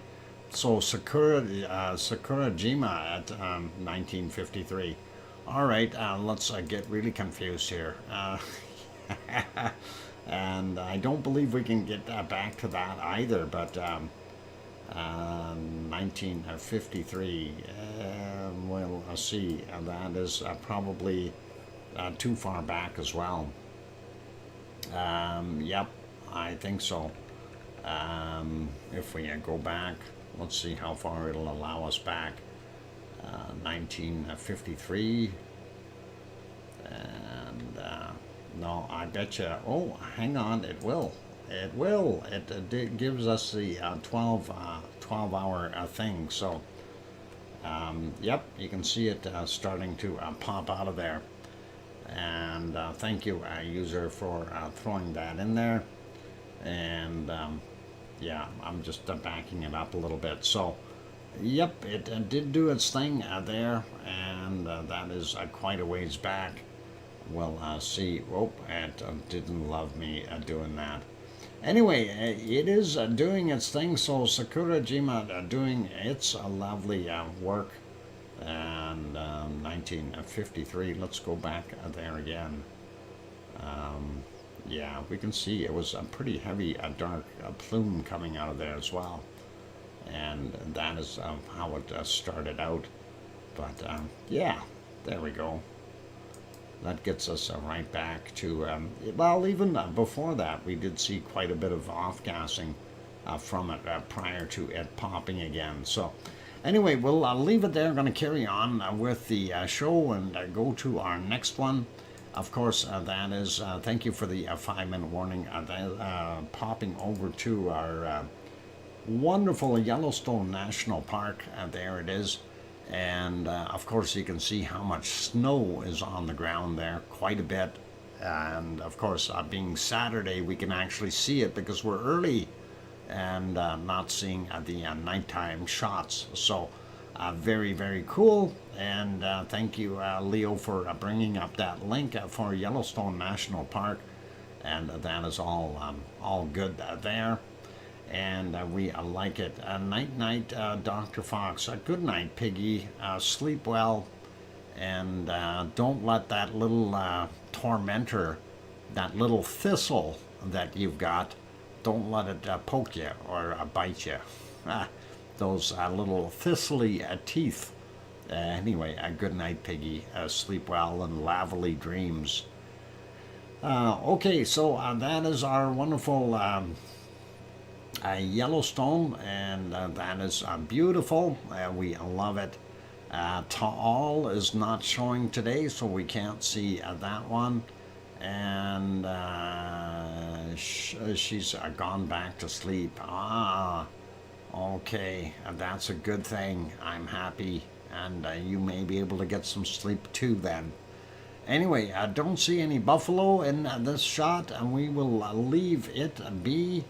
And let's carry on real quick. Of course, that is Mauna Loa that we see on that screen from earlier this morning. That is live. That was from Shane's Getting Handy channel. And if you haven't subscribed to Shane, please do consider giving that a subscription. It's a 24/7 screen. So Shane is how I put it in there. There we go. And that'll bring up the link for you. And if you haven't subscribed to Shane's channel, you can watch Mauna Loa 24/7 on that stream. And on that friendly note, I'm going to go pop over to the other shots here. We'll leave that one play. This one, of course, is Kilauea's caldera. And there you can see the beautiful, funky designs within the lava pond. That is in the caldera of Kilauea, and that is what we're seeing. The tube, the lava tube, feeds it from this end over here, and of course you see some of the brighter spots on this end. This is where the lava is draining, and of course this is a fairly thin crust over this fresher lava, and when the gas bubbles come up, they break up the surface and escape, and then of course the lava itself goes and drains downward into some abyss of the lava chamber, or magma chamber slash the area underneath all that crusted over material.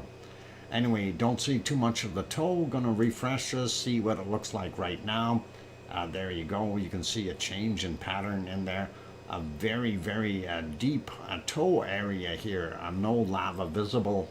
You definitely see that bigger crack that's developing on this side. This crack looks like it's partially filled itself in with crumbling. But there's the lava pond, very low levels in there, down big time in volume. This is that same shot, same angle camera, different camera. Anyway, primary vent there, you can just barely see the Hornito's light, and that's where the lava tube is, and goes in there and feeds it. I'm going to refresh, and that is what the daytime version of it is. So a primary vent, Hornito, and then the lava tube would be underneath there, lava pond, toe area, and of course the entirety of what we see here, which is most of the floating material on the caldera, and then the outline of everything else. You see a lot of smoke going out of the sides of the hill here, and means that there's a lot of stuff underneath there that is hot. We even see some smoke coming up on this far mound over here and here. So definitely hot underneath there, and this spot right there too. So don't go playing there, you get burned. This, of course, is the other side of the caldera, still the same picture. They haven't fixed the camera. Here's the thermal shot, a primary vent right there, a little hornito there, and of course that is the lava pond, and there's your tow area. Not very much active stuff there. This is the current picture. Looks like a little brighter in here, so maybe some new lava coming in. Very interesting to see that. And it is a time for my break, so one more picture to show you real quick, and of course that is this one here. That is from, let's see if we can, yeah, fit that in. That is from the caldera of Mauna Loa, and that was from 9:41 a.m. And this is what it looks like now. Really not that much different, a little bit more sunshine, but no visible lava in this caldera at all.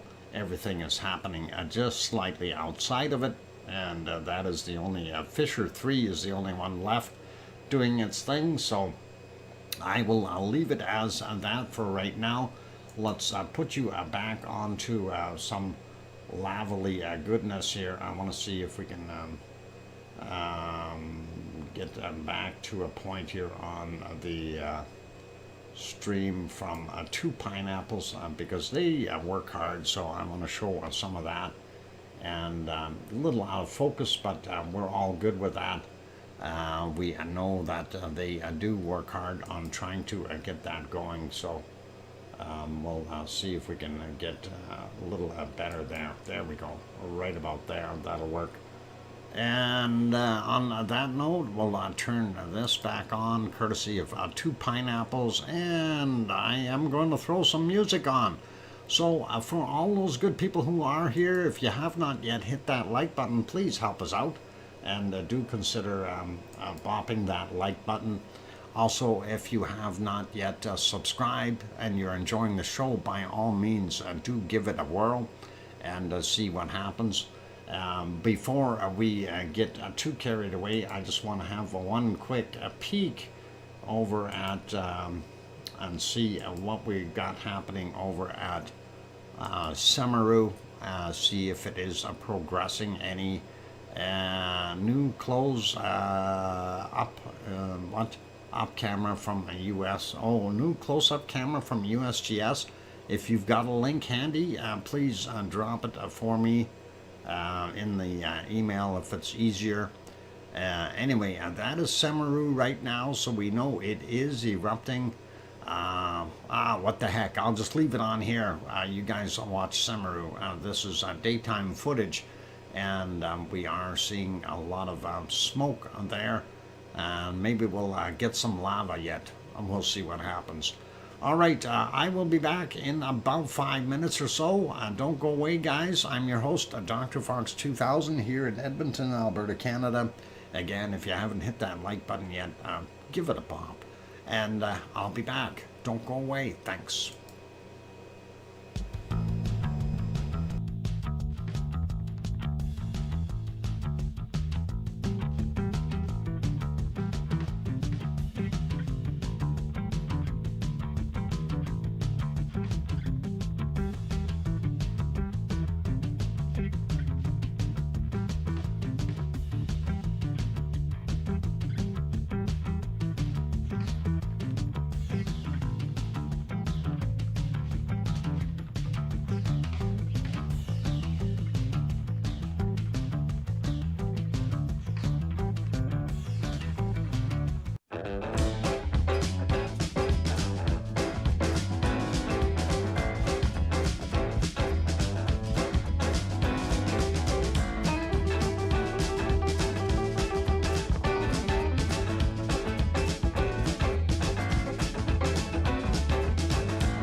And there we go. We've got the microphone back on. And, yep, we see that USGS is live. So let's pop over there for a minute. And hang on. That's not courtesy of two pineapples. That is USGS.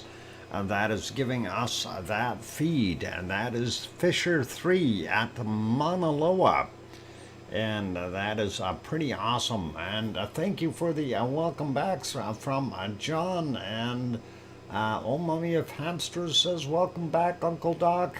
And thanks Leo and Hermione and Wormhand and Sophie and Alba Girl and Scott Hartman and Kevin Haynes and Henry. And no, Henry didn't say welcome back. And Sue says, wow. And oh my God from Sophie, and awesome from Leo, and Canada's country says welcome back. And then I hear you from Sharon Stewart. So yeah, that's kind of what we've got, looking at our Fisher 3 at Mauna Loa. This is a USGS feed. And that is what we see right now. That is pretty awesome. The time is up there, 13:15 Hawaii time.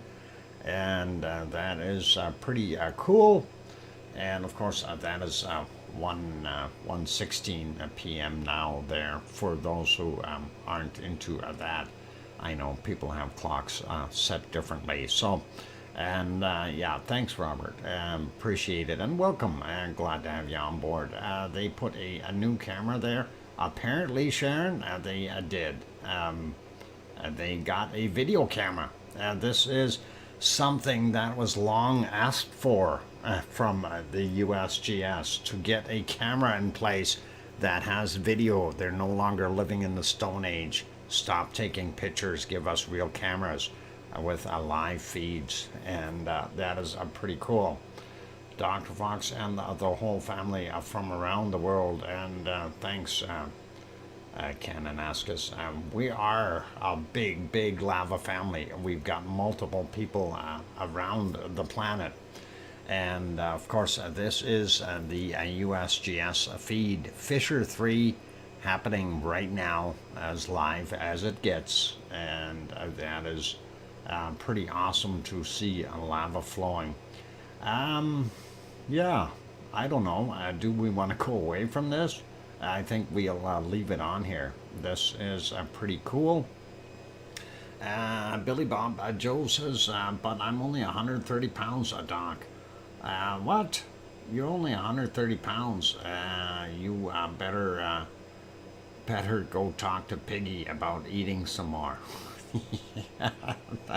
And get that pot belly on there. She's got instructional videos she can help you out with. Anyway, that's all good. All good. 130 pounds is good. That's not a bad weight, depending on how tall you are. But anyway, get some ice cream, and there you go. That'll help you. Billy, I had no worries. Anyway, awesome. Looks like more than 200 feet to me. You know, it's hard to judge exactly how high that is coming out of there, because we don't have any references. And we don't know the distance of the camera towards the fissure, so it's hard to say, but what I do like seeing is that this thing is, in fact, trying to build itself a cone. And that is pretty awesome. That is something that is amazing. And of course, Mauna Loa is basically the biggest shield volcano on the planet. Those shimmering heat waves, yep, that is, you can see that really well, and I'm very impressed with their shot here. It is no tourist trying to scale this cinder shield for a scale. Yeah, I don't think they're going to allow that, and I think they'd be rather foolish if they went out there right now. That would be Death Wish is all I can think of. Definitely Darwin Award winners if they make it out that far. But anyway, yeah, we don't want that. No hiking allowed in the area. They are actually being fairly strict with access, and I don't blame them. I really, really don't blame them. Volcanoes are dangerous, not a tourist. Robert says, I'm not a tourist. Okay, it's not a tourist volcano, yeah. It's unlike looking at Ragnar or Siggy. It definitely has got a little bit more get up and go to it. Being pretty much the biggest volcano in the world. But this isn't the most output by any means. As far as physical output, I'm wondering what it's down to, because we can tell, just by looking at this is not putting out 100 cubic meters per second. I think we're probably down in the 50 area somewhere by just looking at this. It's not a user-friendly. Don't tell user that as CDF. User, don't go there. Anyway, that's all cool. So yeah, that is pretty awesome to see, and I'm glad we found this live feed. It definitely allows you to get a little better grasp of what is going on there. And now that they're basically down to this one Fisher 3, I think it makes a lot more sense to have that there right now. Can't fly a drone in a national park. Robert, that is absolutely true there in the U.S. That is one of the laws, and especially there at Mauna Loa, they are keeping an eye on things. So no flying drones. Apparently we've had reports of people trying, and I don't know what the outcomes were, but they were nighttime flights and stuff like that, and I guess they figure nobody's going to see their drones, magic flashing lights as they're flying around, but they are noticed. So you don't want to be doing that. Grenzed, welcome, and good morning to you, and good view, USGS. Yep, that is pretty awesome. And looking at again the size of what's coming out of there, they themselves from USGS said between 100 and 200 feet is what it was on the first and on the second. So if that is still up in that same area, I don't know. I don't think it's 200 feet.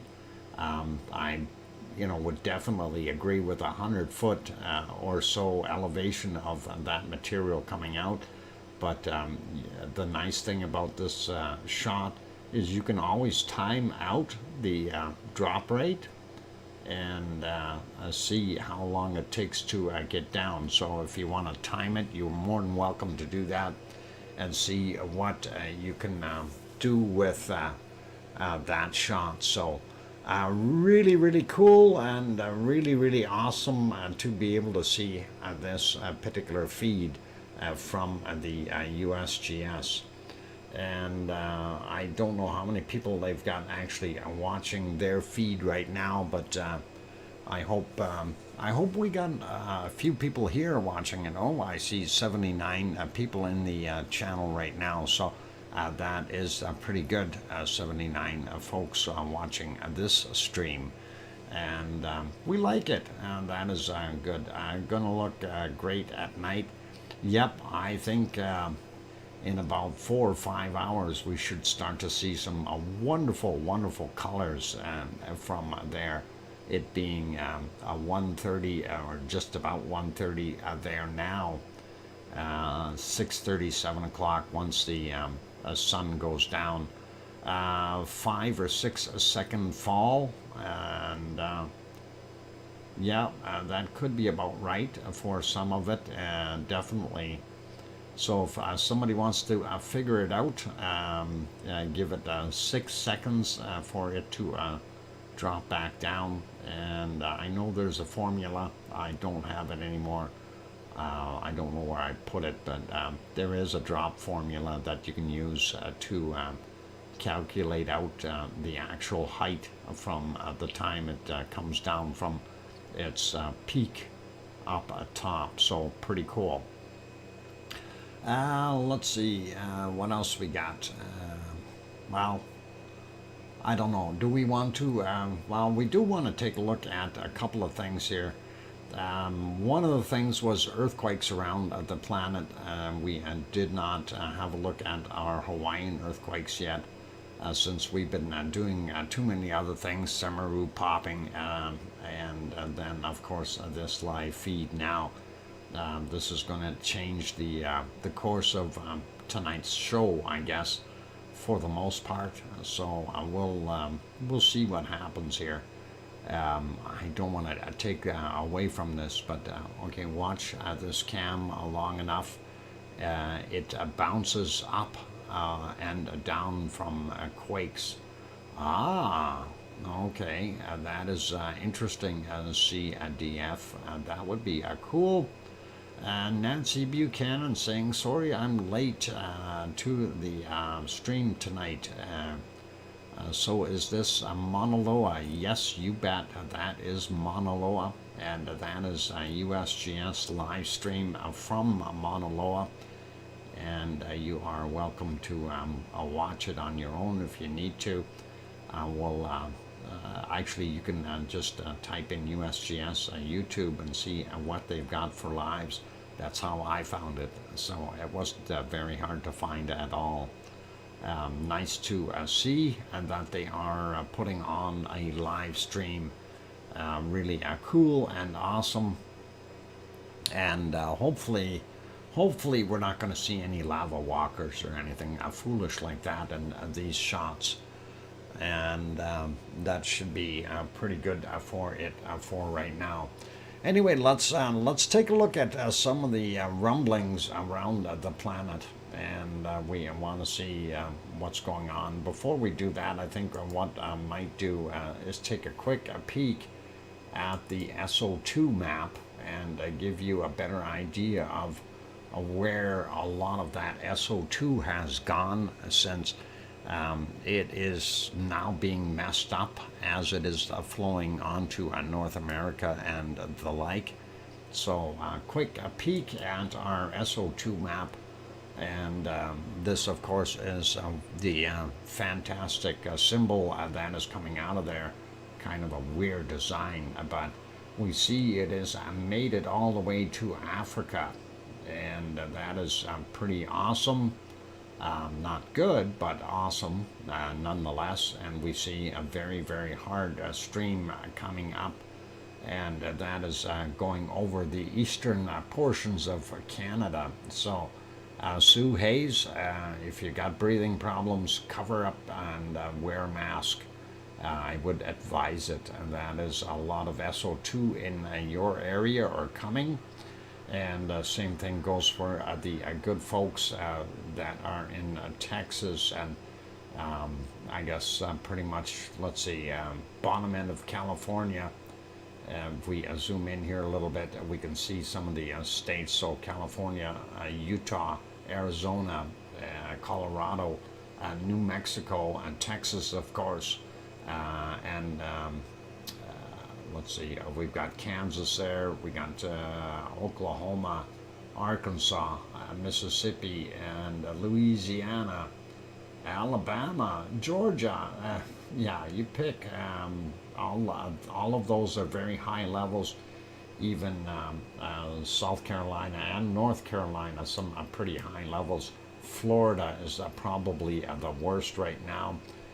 Down here in Cuba as well, and even the bottom corner here, if you are in Cancun, Mexico, please cover up. You don't want to be breathing too much of that. Even down here in the country of Belize, So very, very hard stuff out there, and then it is drifted into the Atlantic Ocean here and made it all the way over and starting to get into Africa, and even going up into our wonderful Canary Islands. They're getting some SO2 there as well. So that is pretty nasty. And here's our eastern Canadian areas. And of course, that is starting to really intensify. This will probably move across most of Nova Scotia and PEI, and definitely in New Brunswick with really high levels, and going all the way into Quebec and Labrador up top. So not so good. Yep, that is what we reported earlier, and was CDF when we read that. 180,000 metric tons per day of SO2, and that is the reason we see this funky design all across a good portion of the northern hemisphere. That's got to be, I'd say that's more than a quarter of the northern hemisphere, but it is quite a large amount right there. Anyway, it is break time, you guys, so I'm going to put you back here for now. And that is courtesy of the USGS, and that is how much SO2 from Merapi, Doc. Actually, I'm not sure. I'm looking over here at Merapi. Merapi is very little. Semeru, a little bit bigger of a build right now, but Merapi doesn't look like hardly anything, Leo. And that's pretty quiet. We do see Aoba out here in Vanuatu is a little bit more active, but majority of what we see is from Hawaii doing its thing. So that is kind of what you want to look at. Pretty calm there, Leo. So not a heck of a lot going on. Just to show you here real quick, zooming in, and of course that Merapi is right here, Semeru over here, and this is Jakarta and Krakatau out here, just so you know. So very little from Merapi itself. Even Luluolatok is not so brilliant right now. But that is what we've got there. I'm going to throw this on and leave it on here for right now. For those good people who have not yet hit that like button, please give it a shot, and that would be awesome. Also, if you are new to the channel and you have not yet subscribed, and you're sitting on the outside wondering about jumping in and talking with the wonderful people in here, there are some very smart cookies in here, and there's even some smart people in here. So feel free to hit that subscribe button, and don't forget to hit the bell notification. On that friendly note, I'm your host, DrFox2000, here in Edmonton, Alberta, Canada. And it's cold here, and I'm going to take a break. And don't go away. Need to stretch my legs and cool my throat off, since it is getting a little bit on the rough side. So don't go away. I'll be back. Hit that like button and keep smiling. Play nice in the lava. Don't go wandering up to the side of the crater. Please, please, please. And that is not what we want. I'll be back in about 5 or 6 minutes. Don't go away. Thanks.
we go. That microphone is back on. Welcome back, everyone. I'm your host, DrFox2000, and you're watching VolcanoX live stream. And of course, what is on the screen right now is live footage of the Fissure 3 at Mauna Loa on the big island of Hawaii, in the state of Hawaii, doing its thing. And thank you for the welcome backs from Old Mummy of Hamsters says welcome back, Uncle Uncle Doc. And then thanks from John and Sue and Leo and Nancy and Kevin and Chris Chaplin, welcome. And says welcome back. And thanks Cananesca's Country and Hermie and Fluffy and Grenzed waving and all good. So glad to have everyone on board and glad to have everyone watching and seeing the lava. This is not canned lava. This is really nice, and I'm liking that.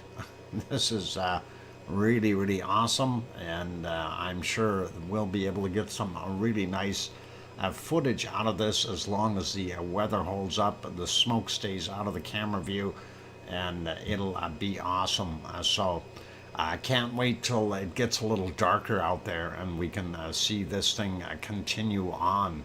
And as you can see, this is Fissure 3, and that is at Mauna Loa. This is the only active fissure right now. It is building itself up a cone, as you can tell by the walls it's developed, very similar to what we've seen there in Iceland at Siggy Fissure, as well as Ragnar, etc.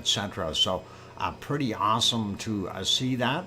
It is a shield volcano though, so the likelihood of that material flowing out of there and adding another layer to the Mauna Loa cake, if you will, is pretty awesome. It is a huge volcano, one of the biggest in the world, or if not the biggest, from the seafloor all the way to the top. It is a huge volcano, and nice to be able to see that it is erupting. And so far, from what we understand, there are no homes in danger. There is no imminent threat of life to anyone at the present. So the lava flow will take another 2.5 days or so to reach the highway, which is Saddle Road, as they call it there. So hopefully things will be all good. Old Mummy of Hamsters, Doc is a billion times better than my actual dunkel. That's why I adopted him. All right, Old Mummy of Hamsters, that is wonderful. And yeah, your drunkle is you don't have to worry about me. I can't drink, so I can't ever be a drunkle. And I think that's a fortunate thing for me, so no worries. Anyway, looking at what we are seeing, that is absolutely amazing. A lot of hot lava coming out. That stuff is, from what we understood, somewhere around 1194 degrees Celsius, thereabouts, somewhere around 2000 degrees Fahrenheit. A little bit cooler than what we had at Ragnar, but that is not going to make much of a difference. It's possibly about, let's see, I don't know, 150 to 200 degrees Fahrenheit cooler. So a little bit cooler, but not by much. If you were to be dunked in the lava, I don't think you'd notice any difference between the hot stuff and the stuff that's 200 degrees cooler. So stay away from it, and that is all good. Love that goblin. Yeah, that is pretty funny, you guys. I wonder how that got in there to begin with. I don't know. Somebody had a sense of humor? I don't know. Anyway, pretty awesome looking though, and we're going to take you away from there for a minute and go take a look at some earthquakes around the planet, and we'll do all the other earthquakes first, then we will go to Hawaii, so we're doing it backwards today. But let's go do that real quick and see what we've got in our planet here that is shaking. And we do have what we call a fairly high seismicity going on around the planet right now. So looking at what we've got here, first off, North America, we don't see anything majorly big. We don't see any more up in northern Alberta. We still have some shakers here in New Mexico.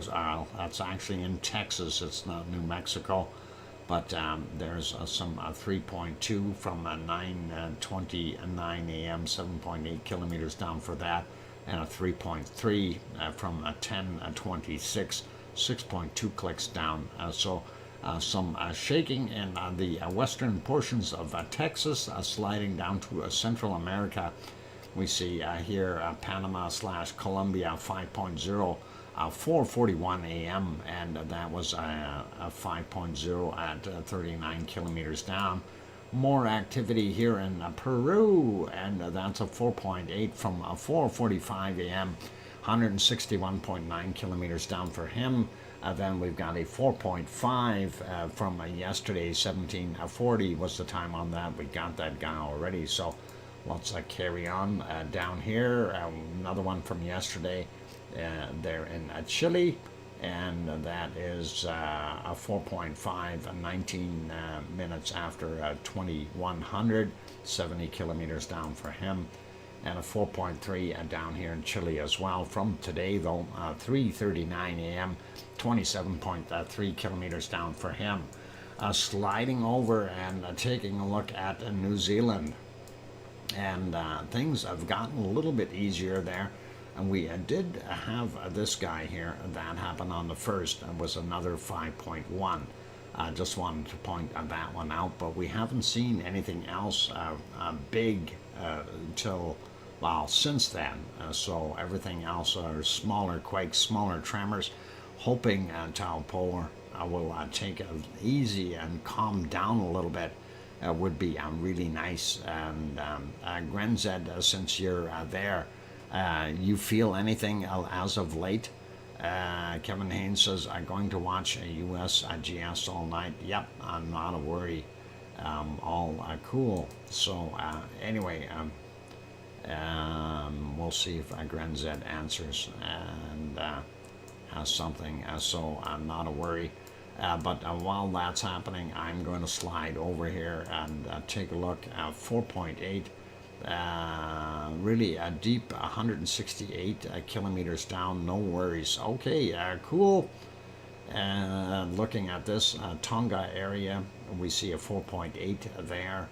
That is 35 clicks down, happened yesterday, 21:36.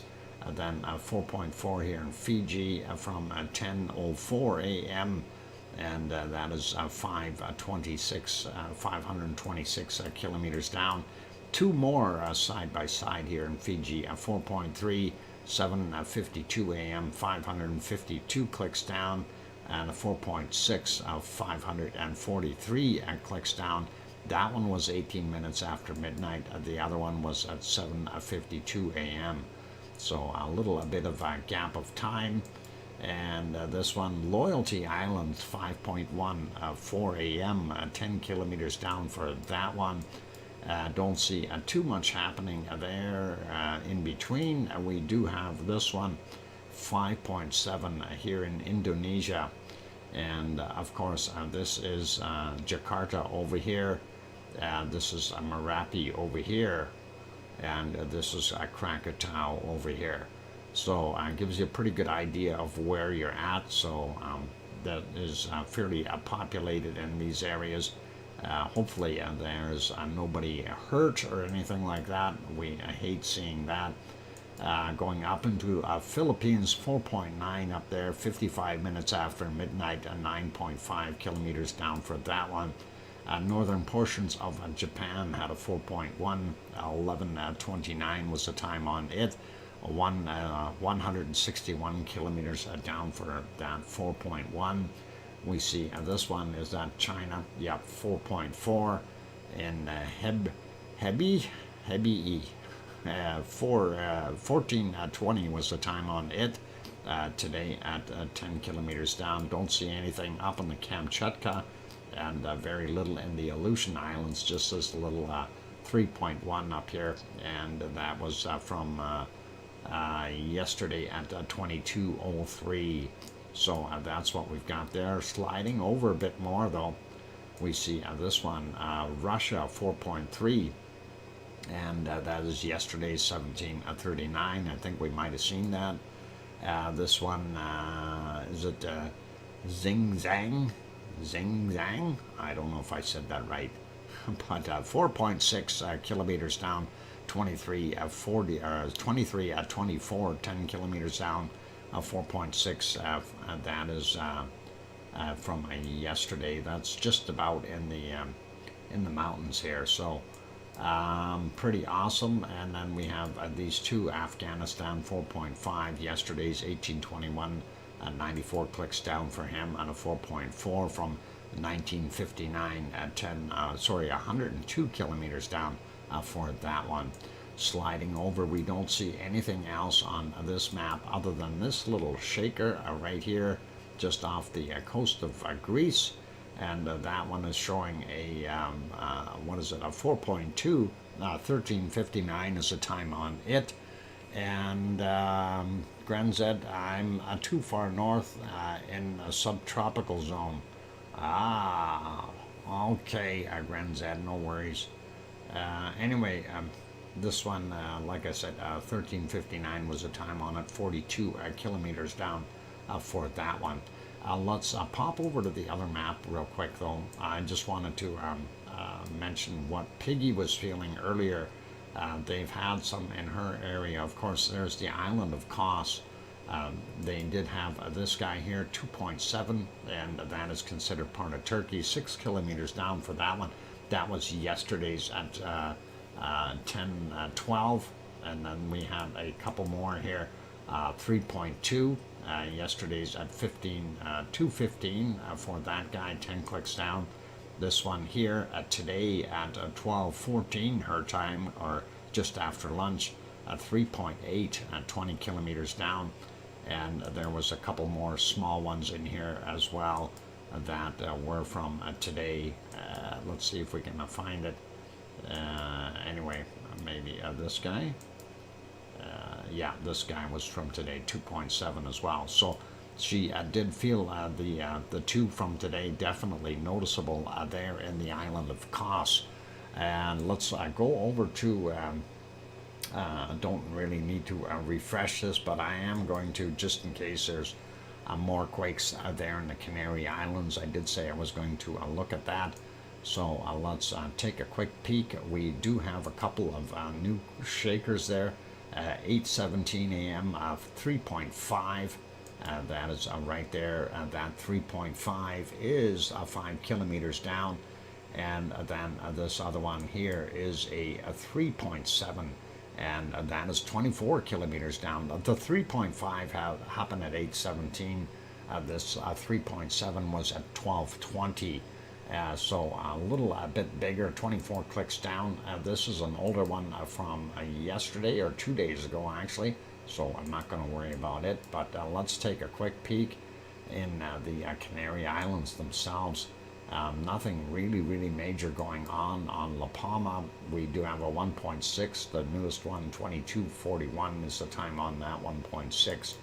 And how deep was that? 21 kilometers down.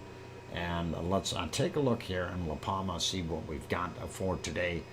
Two quakes, one out near the water that may be something to do with lava movement, but that is very far down though, 12 kilometers down, 0.7 in magnitude.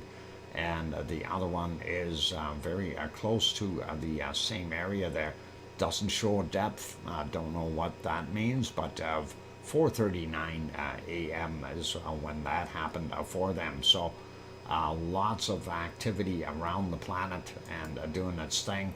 And it is Pepsi time. Yep, break time. I'm going to put this back onto our USGS feed there. And that is what we've got going on in Kilauea right now. That is live. Or sorry, not Kilauea. Boy, I did bad. That's Mauna Loa. That's what we've got going on at Mauna Loa right now. And, after a couple of years of doing this, it's always been Kilauea. And now Mauna Loa finally is doing something. So we think Hawaii, we automatically open our mouth and out comes the word Kilauea. Dr. Fox heard about the meteor strike off Grand Canary a couple of days ago. No, I didn't hear of that one, CDF, but I did hear of one that landed here in Alberta a couple of days ago, and that was something to behold. And I was trying to find out some more information on it, but it seems to have gone quiet. But there was a meteor that hit Alberta. So if there was also one in the Gran Canaria, that would be pretty awesome. I like meteors. I don't want to be underneath it when it comes down, but I like them. They are pretty cool. Or actually very hot when they come down. They're almost like a lava rock. You don't want to be touching them. So, not till they're cooled off. Make sure that you quench it before you grab it. In other words, cool it down. The other thing too, if you do happen to see a meteorite and it's sitting on the ground, make sure it's not a little tiny spaceship. You got one too? Yep, we certainly did. And there was reports of people actually going out and finding some fragments.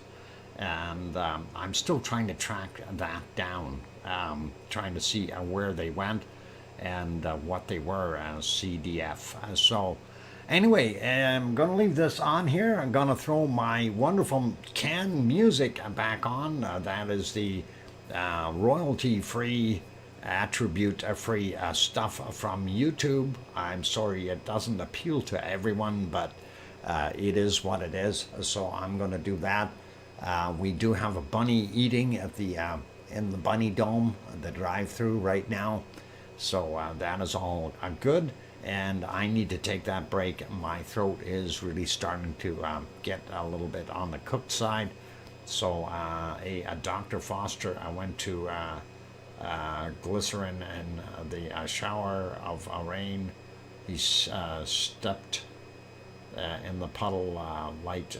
What the heck are you talking about, Wonky Donkey? This was due to a well-known snowman sunbathing.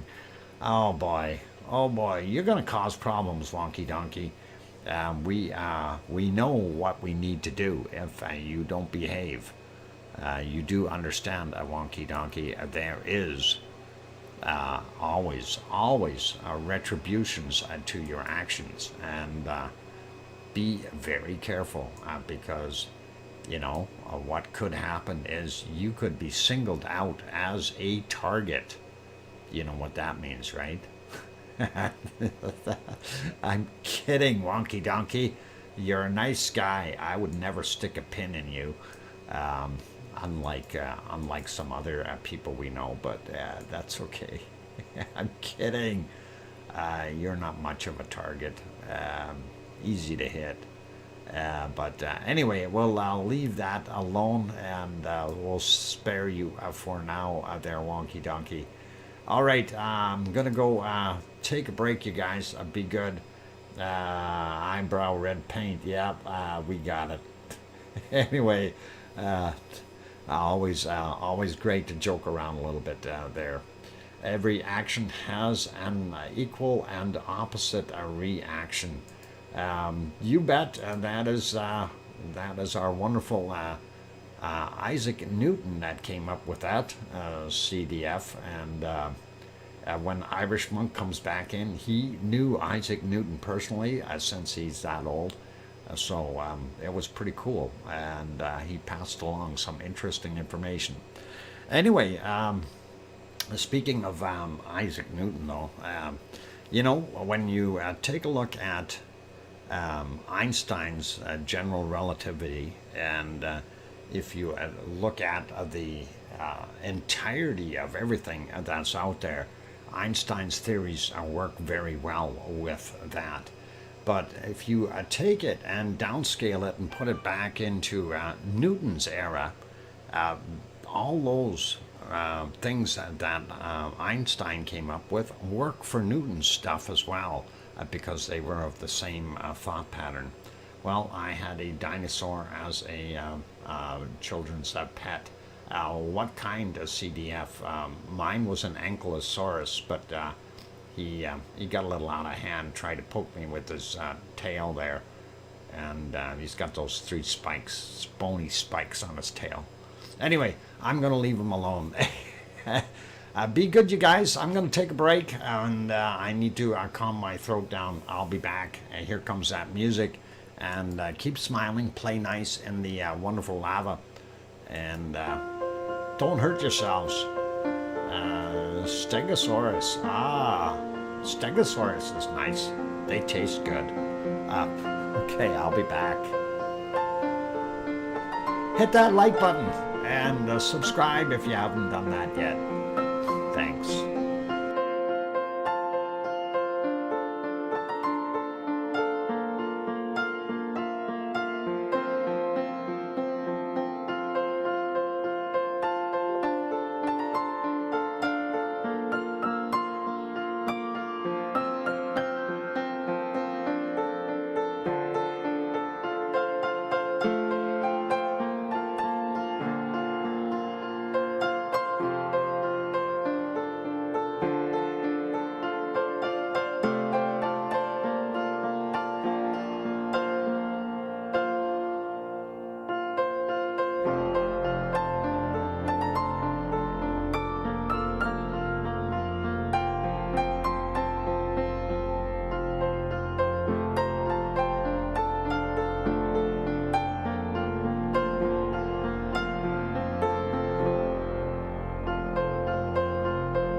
And the microphone is back on.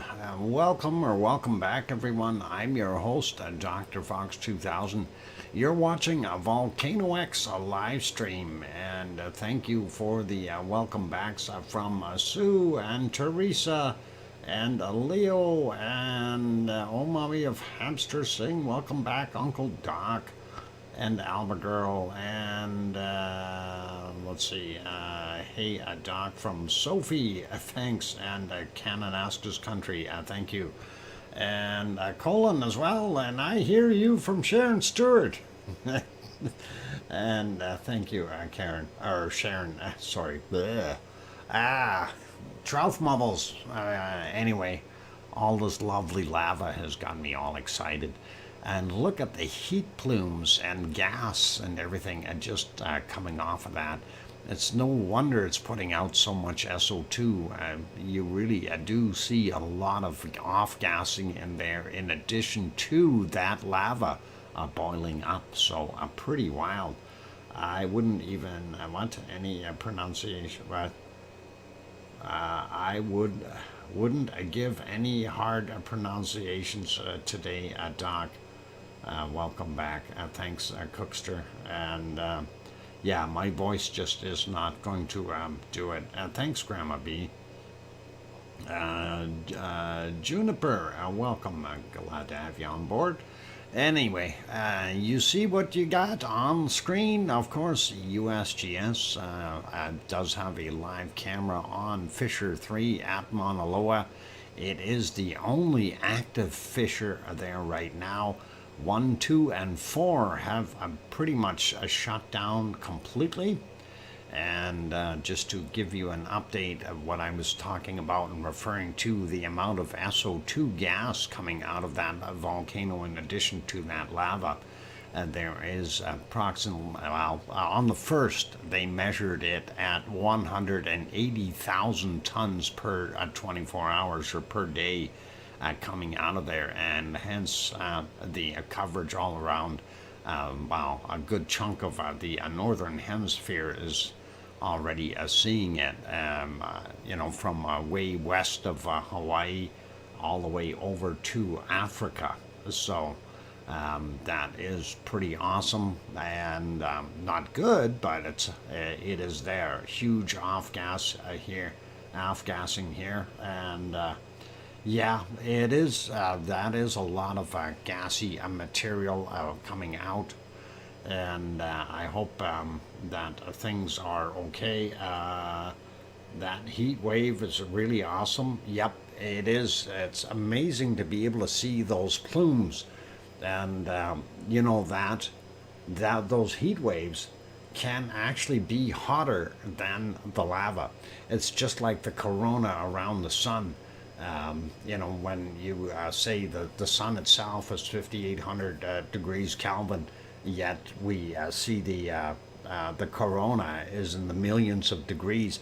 If you think of it in a similar rationale with what you're seeing with these gas plumes, they are hotter than that lava. So that is something to keep in mind. Kimmer Cool loves volcanoes and oceans. Welcome. Glad to have you on here.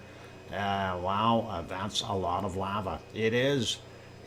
And when we had the multiple fissures going, it was between 50 and 100 cubic meters per second coming out. But now that it is only fissure 3 that is still working, we're not sure the exact volume, but I'm going to guesstimate and say about 50 cubic meters per second, if not a little bit less. It is still very active and putting out a lot of material, though. That push keeps on going. So that is something to kind of behold and understand and look at. And of course, the numbers that we use here as far as volume and that type of thing, that is a guesstimate. And as far as the SO2 numbers, that is something provided by USGS. So 180,000 tons per day, that's a lot of gas. That's a lot of gas. But anyway, that is what we are seeing. And unfortunately, they don't have multiple views. We only have the one of Fisher 3 here. And it is pretty cool, though, to be able to see this live. Always a very good thing. Alba Girl, you're heading to bed. Good night, Alba Girl, and take care. Sleep well. Pleasant and lavely dreams. So that should be all cool there. And let's see what else we got going on. Well, yeah, we're just about through our times here. We did take a look at some of the earthquakes around the world. Let's take a look at what we've got in Hawaii, though. We didn't look there, and we want to see there are a few shakers going on. So we'll take you over to Hawaii for a minute or two, and we'll go through some of those quakes, and there may be something there that might shake our interests, all puns intended. And of course, there we go. We can see the big island of Hawaii. Down here's the Pahala area. This, of course, is Kilauea over here, and that is the top of Mauna Loa. And we do have a bunch of quakes. The swarms are starting to really show, and it's interesting to see how things are stacking up. But let's zoom in a little bit, grab some of these, and see what we've got. Pahala area, typically between 26 and about 37 kilometers down. So we're going to keep going. Coverage, dyslexia, fingers. Coverage, dyslexia, fingers? You got dyslexia? Yeah, I have that too. It's terrible. Anyway, 2.7, 6:32 a.m. For that one out in the water. That's not quite at Louis Seamound. That is way out here, so not to fear. This one is a 2.2, 8:49 a.m., 27.5 kilometers down. That's a little out of the ordinary, but pretty much still in the ballpark. This one 2.3, and that happened at 14:19. Then we have this one, closest one to Pahala, only a 1.9, 7:38 a.m., and 33.7 kilometers down for him. So let's take a look at some of these other ones over here on the slopes. 2.7, a little bigger, 8:57 is the time on that one. This one is 2.1, and that was from yesterday at 21:43. This one here from yesterday as well at 2019. And I'll leave those ones. That's kind of it for over there. Let's go up and climb up onto Mauna Loa and take a look at these. So just before we get into the caldera, just a reminder, there are no active fissures on this side of the volcano right now. Let's take a look at this one, 2.3. Yesterday's from 2025. 500 meters above sea level. This is the newest one from 1716. Again, about the same height, 500 meters above sea level for that 2.1. Then we got a 2.2 here, a 1:56 a.m., and that is 1.3 kilometers above sea level. This one is 1.1 kilometers above sea level. Yesterday's at 21:35 for that 2.2. And this is a 1.8 from today, 11:21, 400 meters above sea level for that. And then getting a little closer to the caldera, we see a 1.5 at 22:46 yesterday at 1.3 kilometers above sea level. Right in the caldera, we see a 2.2 at 23:43, 23:34. There's that dyslexia. And that is from, let's see, it's 1.4 kilometers above sea level. Thank you for the 2-minute warning, Hermione. And then we got a 1.7 there. 12:13 was the time on that, 600 meters above sea level. 1.4, 2:16 a.m., 1.5 kilometers above sea level. 2.2 right there. 4:35 was the time on it, 900 meters above sea level. And this other one in the crater here is also 1.7 in magnitude. 6:41 is the time on it, 200 meters below the sea level. And then we've got some, we don't have any on the other side here. We've got just a few going down the hill. 2.0, and that was yesterday's 1838 at 2 kilometers below sea level. 1.8 from 1445 today at 5.8 kilometers below sea level. 1.7 that was from 1834, 500 meters above sea level. And then we've got this guy here, 800 meters below sea level. 1.8 from 1826 yesterday. Sliding over and looking at what we see at Kilauea. This is interesting. Is Kilauea going to wake up and give us more lava?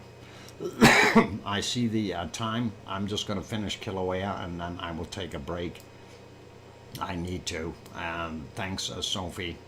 Anyway, that one is 2.2 from 1:18 a.m., 2.3 kilometers below sea level. We got a 1.8 there, 12:16, and 1.8 kilometers below sea level. Then we got 3 right on the edge here of the caldera, 1.9, 9:12 a.m., 700 meters below sea level.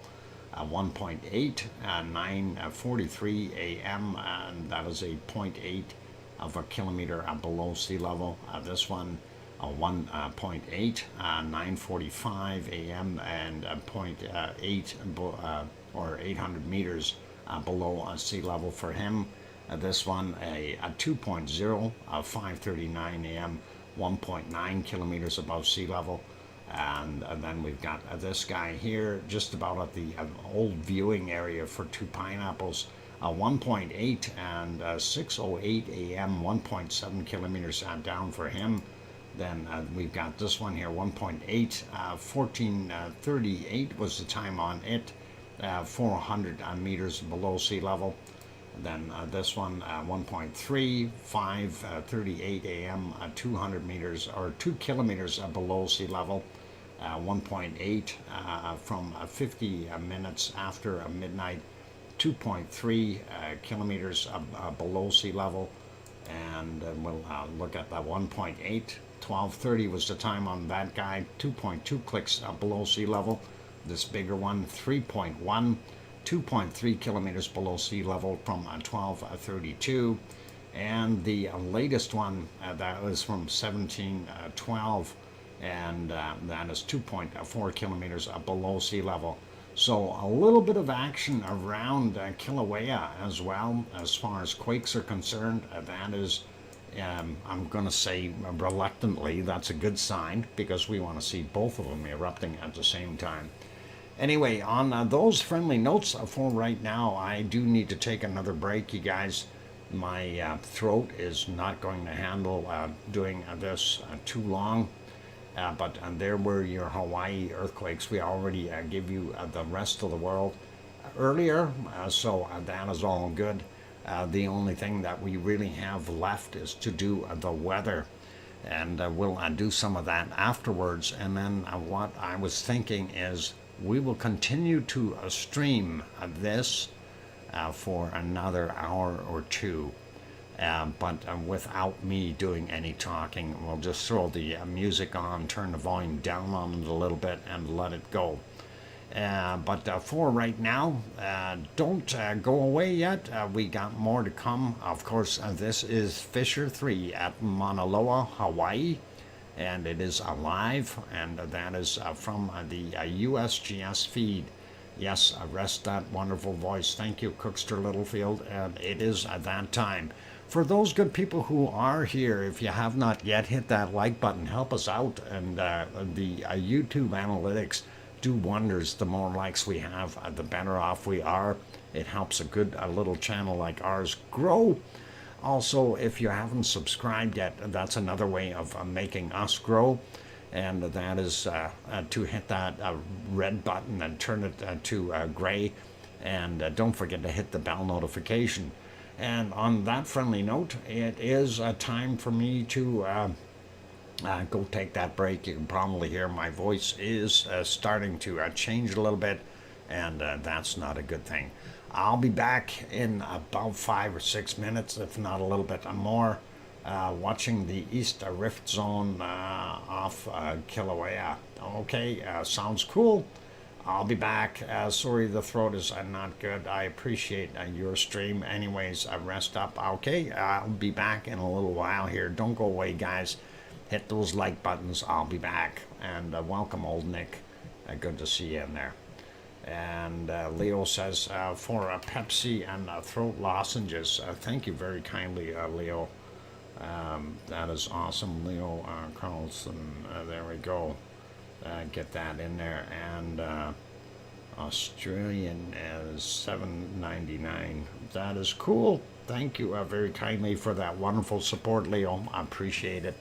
Okay, you guys, I'm going to take that break. I'll be back in a little bit, and keep smiling. Play nice in the lava, and don't be running in through it, and don't be a Darwinian award winner. Stay away from that cone. Don't climb the side of it, for crying out loud, or you get hurt. And anyway, I'll be back, you guys. Keep smiling. It's all fun. Thanks.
And there we go. Microphone is back on. Welcome or welcome back, everyone. I'm your host, DrFox2000, and you're watching a VolcanoX live stream.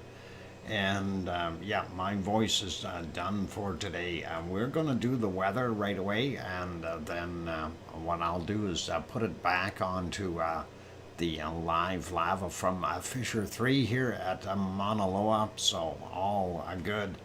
Anyway, thank you, Sue and Leo and a hoppin' and a boppin' Doc.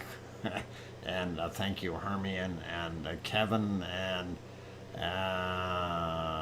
Sophie. And I hear you from Sharon Stewart, plus some drumming. Excellent. And thanks, Cananaska's Country as well. So all good there. And yeah, that is pretty interesting, pretty cool. And somebody had mentioned earlier here that Semeru is still working away, doing its thing. Just to take us off of that for a second, take a look at Semeru. We kind of missed it. It did have a fairly good plume. I just wanted to point out up here in the top, we see kind of a neat mushroom cloud. I wish these clouds weren't in the way, all this smoke and stuff, that we could see the actual lava pouring down the flow path here. Would be really cool. But we'll keep an eye on it and see what is happening in the future. Anyway, let's go take a look at our weather real quick. We've already discussed the SO2 chart here, and we know I'm going to refresh it right now. There we go. We see the SO2 has reached Africa and is also going into the Canary Islands now. Also moving up and getting up here into Davis Strait, not quite up into Baffin Bay yet, but it is touching Baffin Island up in the northern portions of Canada, and we see it infiltrating all the way in the southern states here, and of course Gulf of Mexico getting a lot of it as well, and the Caribbean countries. So you've got places like Cancun, really high levels, Belize, also very high levels, Cuba and Florida, and those places all getting very, very high levels of SO2. Let's just take a quick scan around the world. We don't see too much in South America. Actually, very quiet, a little bit coming off of our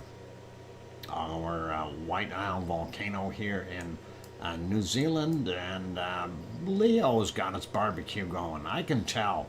That is Leo's barbecue on that SO2. Anyway, that's all good. A little bit of fun there. And we see this here north of Sydney, the coking plants up there doing their thing. Sliding out a little bit more on looking over here. Not yet, Doc. Then you got some competitors there, Leo. Looking at what we see out here in Tonga area, that'll be at Tofua, and I don't know if Hunga Pai is adding to it or not. Vanuatu, of course, you got Yasur right in there doing that little plume, and Aoba doing its thing, and that is okay. And then we get out here in the Solomons. They are pretty normal, a little less here. You know, I think this chart here for Semeru erupting the way it is, we will likely see this increase on the charts here.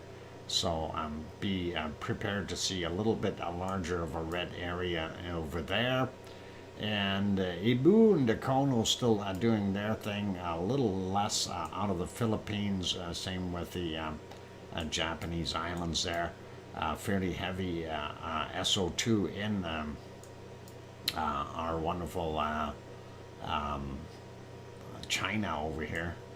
And hey, Grenzed, got your email and the location. I see where you are, way up in the northern end. Pretty cool and nice. Looking here, Suwanosejima, a little bit of a plume there, and a little bit more coming from Sakurajima, right in that area, sliding up to the Kamchatka Peninsula. We don't see too much coming from it. We do see the stuff from China that has moved up a little. And looking at our other areas, India pretty normal, and South Africa kind of split up the a plume a little bit there, but still there from the smelting plants. And then here in DR Congo, a couple of volcanoes and some coking plants doing their thing. You can barely tell this little bump here, that is from Urta Ale. And the rest, of course, refineries in that'll be Baghdad area, and of course here in Saudi Arabia, several of them, as well as Kuwait and Iran. So those are those areas. Looking at what is coming out of Etna, I'm surprised we're seeing a lot less SO2 coming from Etna right now. And that is probably good because we've got enough on the planet already, especially with this stuff coming over here into Africa, and Morocco seeing some of it, and going as far south as Senegal down here in the bottom. So definitely causing some problems. This storm here obviously is going to wash out some of it because that is going to have some rain in it. Anyway, those are our SO2 areas, and we see even up here in Iceland, they've got some of that SO2, and I'm wondering where that's coming from. That is actually looks like it may be coming across from the top and down. Or is it a part of this coming curving around? But nonetheless, we are seeing elevated levels there as well. And I wouldn't be surprised if some of that is curving the other way, but we see it coming from over here. And I'm wondering if it's getting turned in here somehow. But nonetheless, it is there, so that is pretty wild. Quick peek at our weather. I'm not going to spend a lot of time on the weather today, you guys, and we will avoid some of the stuff very quickly. So looking at the northern portions of Alaska here and Northwest Territories, not bad. Until you get over into Nunavut or the eastern half, very cold. That is all into northern Saskatchewan and down into Manitoba as well.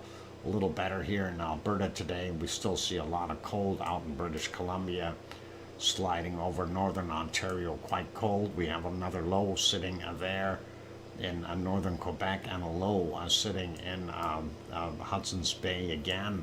That'll cause more bad weather for them. Looking here, we see Toronto coming in at -1 today. Montreal a little bit warmer now at 5. Quebec at 4. Cole Harbour coming in at 10 degrees. Holy mackerel, what a change. And 10 degrees also in Halifax there. Thank you, Sue. That's a pretty place, a little high. Okay. We see half of New Brunswick is warm, the other half a little on the cooler side, but still very reasonable. And Newfoundland out here, way cold, and they got that high sitting there, pulling down that Arctic air, doing its thing. We'll quick peek at the west coast here. Looks like Portland only about 3 degrees right now. San Jose coming in at 9. LA about 15, 16 degrees. Death Valley is 17 degrees. And we will see that that's not bad. Still wear a jacket or it's going to get a little on the chilly side for you. 14, 15 in Mexicali, and moving over, seeing 12 in Phoenix, 14, 15 there in Tucson, a little warmer. And going into Texas real quick, San Antonio 16, Austin 12, Houston a lot warmer at 20, Dallas only making it to 11, going up to Oklahoma City, and we see 2, Tulsa up there 1. So we can see where that cutoff line is, and it gets a lot colder. So the portions on the south and the eastern portions here are a lot warmer. We do see about 24 degrees down there in the bottom end of Florida. It's not that warm though, but at least Alabama, most of it is okay, above freezing, 17, 18, 19 degrees, nice. Atlanta coming in at 16, Charlotte is coming in at about 13, and Grandma B's house about 15 degrees. That'll be about 60 degrees Celsius, or Fahrenheit, 60 Fahrenheit roughly. And Philadelphia making it to a 9, New York 10, Boston 11. All the way along the coast here, that warmer air is finally going back up where it should be. Central America, not too bad. We see Mexico warmed up a little bit as well. And Cancun coming in at 26 Celsius, but hazy with SO2. Central America doing not bad. And then we got South America, pretty general stuff. Not too wild. We see the hot spots here are really down in Argentina again, with some 31 degrees for the highest place. Buenos Aires coming in at 21. Uruguay only about 21 to about 18 degrees out here by the coast. A little better there. Well, Rio de Janeiro was 23 yesterday as well. Sliding over, I'm not going to worry about the other stuff. We see New Zealand is not bad, and we see the eastern portions a lot warmer. Christchurch coming in at about 23. Wellington is 18, but the west coast on the South Island a lot cooler, and looks like a nice day for the most part in the North Island. And of course up here we got about 19 degrees in Auckland, and somewhere up here about 22 degrees for Grenz. So pretty awesome. And looking at Tasmania, looks like from about 18 to 23 degrees depending on where you're going. And we see there 17 degrees, and that is pretty good for Hobart. And then I'm trying to read, we see 32 degrees in Melbourne.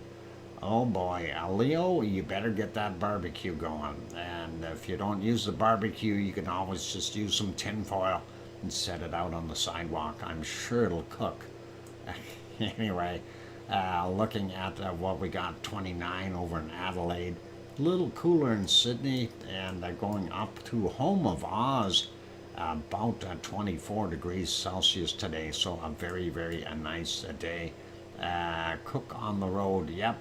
Hey, they do it here. When it gets really hot, they do fry eggs on the sidewalk. So why not? Anyway, we do see some very hot temperatures. The very high stuff is about 40 degrees Celsius. I didn't see anything popping over that in that area unless there's something up in here. But no, it doesn't look like it. That's kind of about what we've got. Looking at our Philippine, Indonesian, Malaysian area, a little cooler up in the northern portions. Bangkok weather is going to be about 26, 27 degrees. And they've got 79% relative humidity. Thank you, Sue.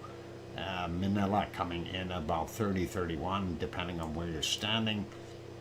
And then we've got Japan a little cooler again today, of course, all the way along. The coastal area is a little bit warmer on the eastern side or south end. But cold up in the north, definitely seeing some of that. Same thing with Korea. Seoul coming in at about -4. Kamchatka has got some purple spots, and that's telling me it's way too cold. And not going to worry about that. And looking at India, a little cooler than normal up in the northern portions. Sri Lanka down on the bottom, still holding some nice heat. Madagascar looks okay. Bottom end of South Africa, a little on the cool side, but still 16 in Cape Town. Johannesburg coming in at about 16, 17 as well. And that's nighttime temps though, guys, just so you know. So they will warm up. Central Africa looking not bad. Looks like the heat is trying to push some of that wonderful cold air back to Spain. We'll see what happens. It's going to warm up a little bit. And a little warmer there in Saudi Arabia as well. UAE hitting down to about 18 degrees over on the coastal areas, and 19, 20, not very warm for those guys. Turkey still about the same as yesterday, really not that much of a difference. We do see this here in Morocco, some 7 degrees. Casablanca is what, 16 right now. I guess for nighttime isn't that bad. And of course, for Piggy's place, we see about 16, 17 degrees there on the island of Kos. Hopefully everything has stopped shaking for her, and that'll be okay. Thank you, Hermione, for reminding me I should be taking a break, but I'm going to try to finish this up, and then we'll just let the stream run with the Mauna Loa's feed for a while. Anyway, we see that it is not bad for Yvonne there in Sicily. Some warmer temperatures coming in, so she'll be able to get her suntan and wear her flip-flops in the snow. I was bugging her today. That is one of those things. The Italians, though, they got no problem going up there with flip-flops on. That's good footwear. And there we go. We see the coastal area is a lot warmer than the interior. And Milano coming in at about 7 today, a little warmer at 12 in Rome, and Naples about 14. And I almost bought one of those underground homes in Australia. Are they old opal mines? Yeah, Kathy, that'd be interesting. Anyway, New Irish Monkland, aka Sardinia, is only making it up to about, coastal areas 14, 15, but central areas here are still single digits, very cold. Same thing with Spain, southern end, a little bit warmer, but the top area here in the minus temperatures. A little warmer actually in France, but hovering in low single digits for the most part. A little cooler in Germany, 0 in Hamburg, in Berlin, 0 in Munich, and we've got 0 or 1 in Frankfurt, Cologne coming in at about 1 or 2, Hamburg -1, and we see here in Belgium, Brussels is 0 degrees. Amsterdam 0 degrees. So yeah, everybody's right at that freezing mark. Looking at what we've got in England, slightly warmer, not quite as bad. Wales maybe a little cooler than the rest, and looks like Ireland maybe 1 or 2 degrees warmer than England, but not by much. Doolin would be about 4 degrees Celsius right now. And of course, looking at the top portions here, we see Scotland fairly cold temperatures as well. Looking at over here, Copenhagen 1 degree, and that's kind of the get up and go for most of that area right now, 1 to 2 degrees, so not much difference. -1 in Stockholm, we see a -1 there in Oslo as well.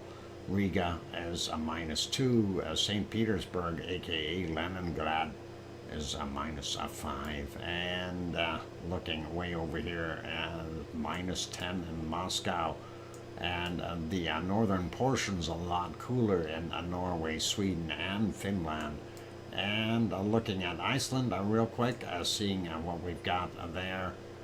We've got -2 in the capital city of Reykjavik right now. A little warmer down here on the peninsula along the coastal areas, about 2 degrees or so, 1 or 2 at Ragnar if you're going to go visit there. Quickly popping over to precipitation. We're not going to do a very good job on this. We see some snow up in the northern hemisphere, up in from this low Alaska and Northwest Territories, Yukon, and Nunavut. Nothing out here in the prairies. We see a little bit in Manitoba, some lake effect stuff around the Great Lakes, and northern Quebec getting nailed. And Sioux, get ready. You're going to get some heavy-duty rains coming through there for you. We see the St. Lawrence Seaway has got that whole area is going to be pretty bad. So Quebec and Montreal as well. Seeing storms passing through Phoenix and getting into New Mexico, and also a storm coming in here through California. Probably some muchly needed water for those good people. And Central America, rain. South America, lots of rain. Amazon rainforest getting wet, go figure. Looking down on the south, Chile on the bottom end also getting rained upon. We see a bunch of ice rain out here in the bottom portions of the, that'd be the Antarctic Ocean for the most part, well, bottom end of the Pacific. New Zealand top end looks really good. Bottom end, a little bit of rain at Southern Island. Looks dry there in Tasmania. Looks dry in most of Australia with the exception of right in here. So that's all right. And then looking at, let's see, Vanuatu and New Caledonia, those areas, all storms.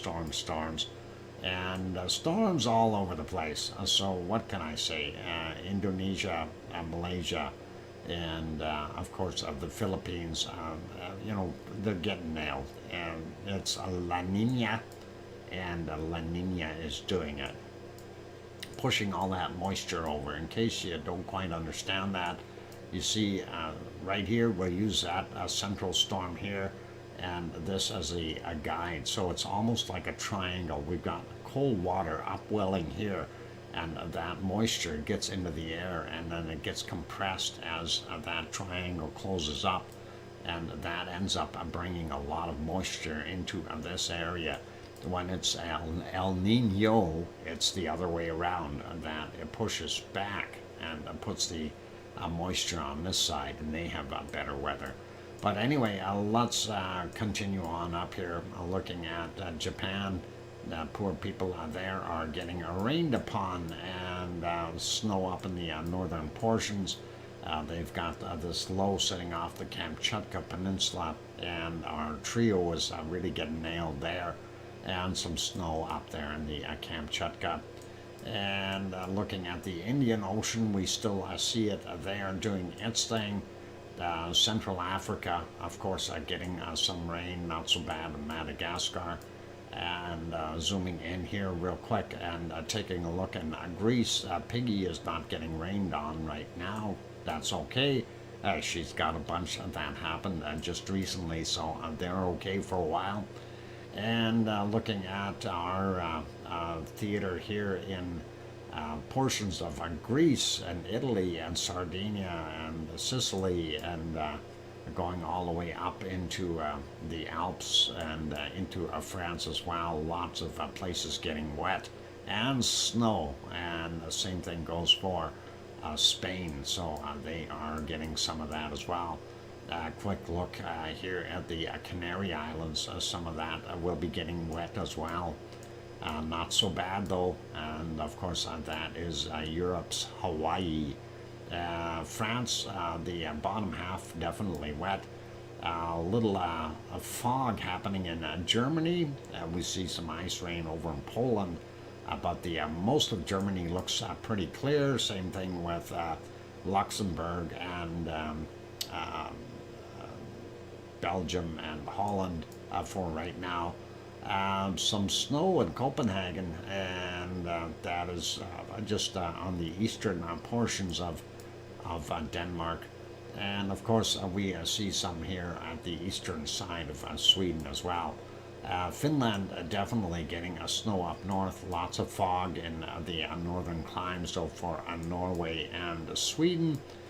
Looking at England really quickly, some rain spots all over, Wales even getting a little bit, and yeah, everybody gets a bit. It doesn't look too bad, and even Ireland has got some stuff off the coast here with this system sitting there, sliding up. Taking a look really quickly, high sitting over top of Iceland.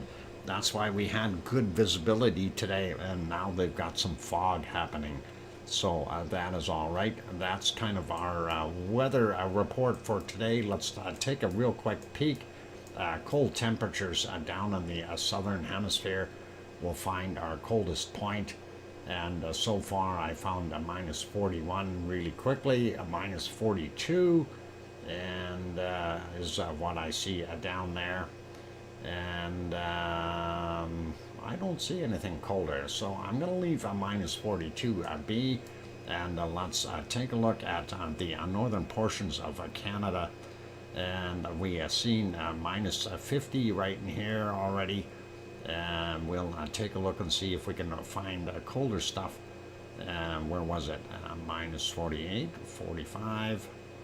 I had minus 50 on there. But let's see if we can find something colder, and that should be pretty awesome. Yeah, I know it's in here somewhere. We did have a minus 50, and let's see, minus 48.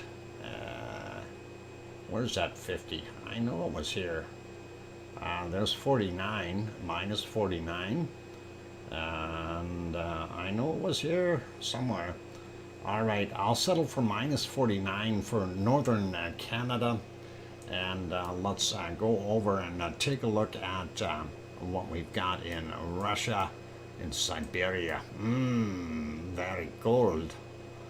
We do see a minus 52 there, so that is very cold. Let's see if we can zoom in on something a little colder.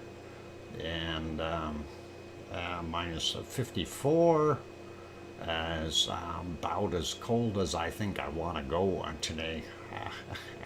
Oh, minus 56. There we go. So, yep, that's mine. So, minus 56 for Siberia, and Canadian Arctic, I had a minus 49. And then we had a minus 42 in the southern portion of our planet. So, let's see. Yeah, that's pretty darn cold. Regardless, hang on, what did Sue have? Antarctic minus 42. Okay, that is tied. I beat her with the Canadian one. And I also beat her by 1 degree with the, I get the trophy today, yay! Does that mean I have to go feed them? Darn it. Darn it. Okay, you go feed the penguins, Sue, and I'll go feed the mammoths and the Siberian reindeer. So let's leave it as that. That is awesome, and thank you for playing along there. That is really, really cool. Get it? Cool? I know. Finding the lowest temperature is cool. Okay. Yeah, it's a win for Doc. And thank you very kindly. And let's get us back to our wonderful lava. And of course, that is the USGS. And that is from Fissure 3, Mauna Loa. This is live, and that is what we're seeing. And you see the billowing heat coming out of there, full of SO2 gas, just forcing itself through, doing its thing. Anyway, I'm going to wrap up the general portion of the show here. We will continue to stream for another hour or so, and we'll see what we can do, if not a little bit longer. So please, you guys, enjoy this. Stick around if you want to watch more of it. I want to actually try to leave it on until we can see the sun go down. That would be really good. Dr. Fox, you really should be a father. You're so good at dad jokes. Nancy, I am. I am a father. But as far as the dad jokes, I don't know.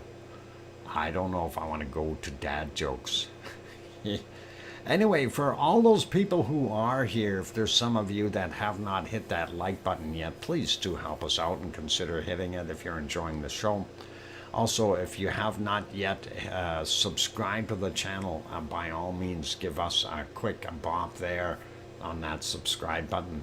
And other good channels to give a quick subscription to, of course, is Two Pineapples, and we'll run that link real quick. And the other one is Shane, and that's Shane's Getting Handy, and that is out in Hawaii as well. So those are really, really good ones. Grandma B, thank you kindly for that $3 super chat. Grandma B, and just writing that down. Thank you very kindly.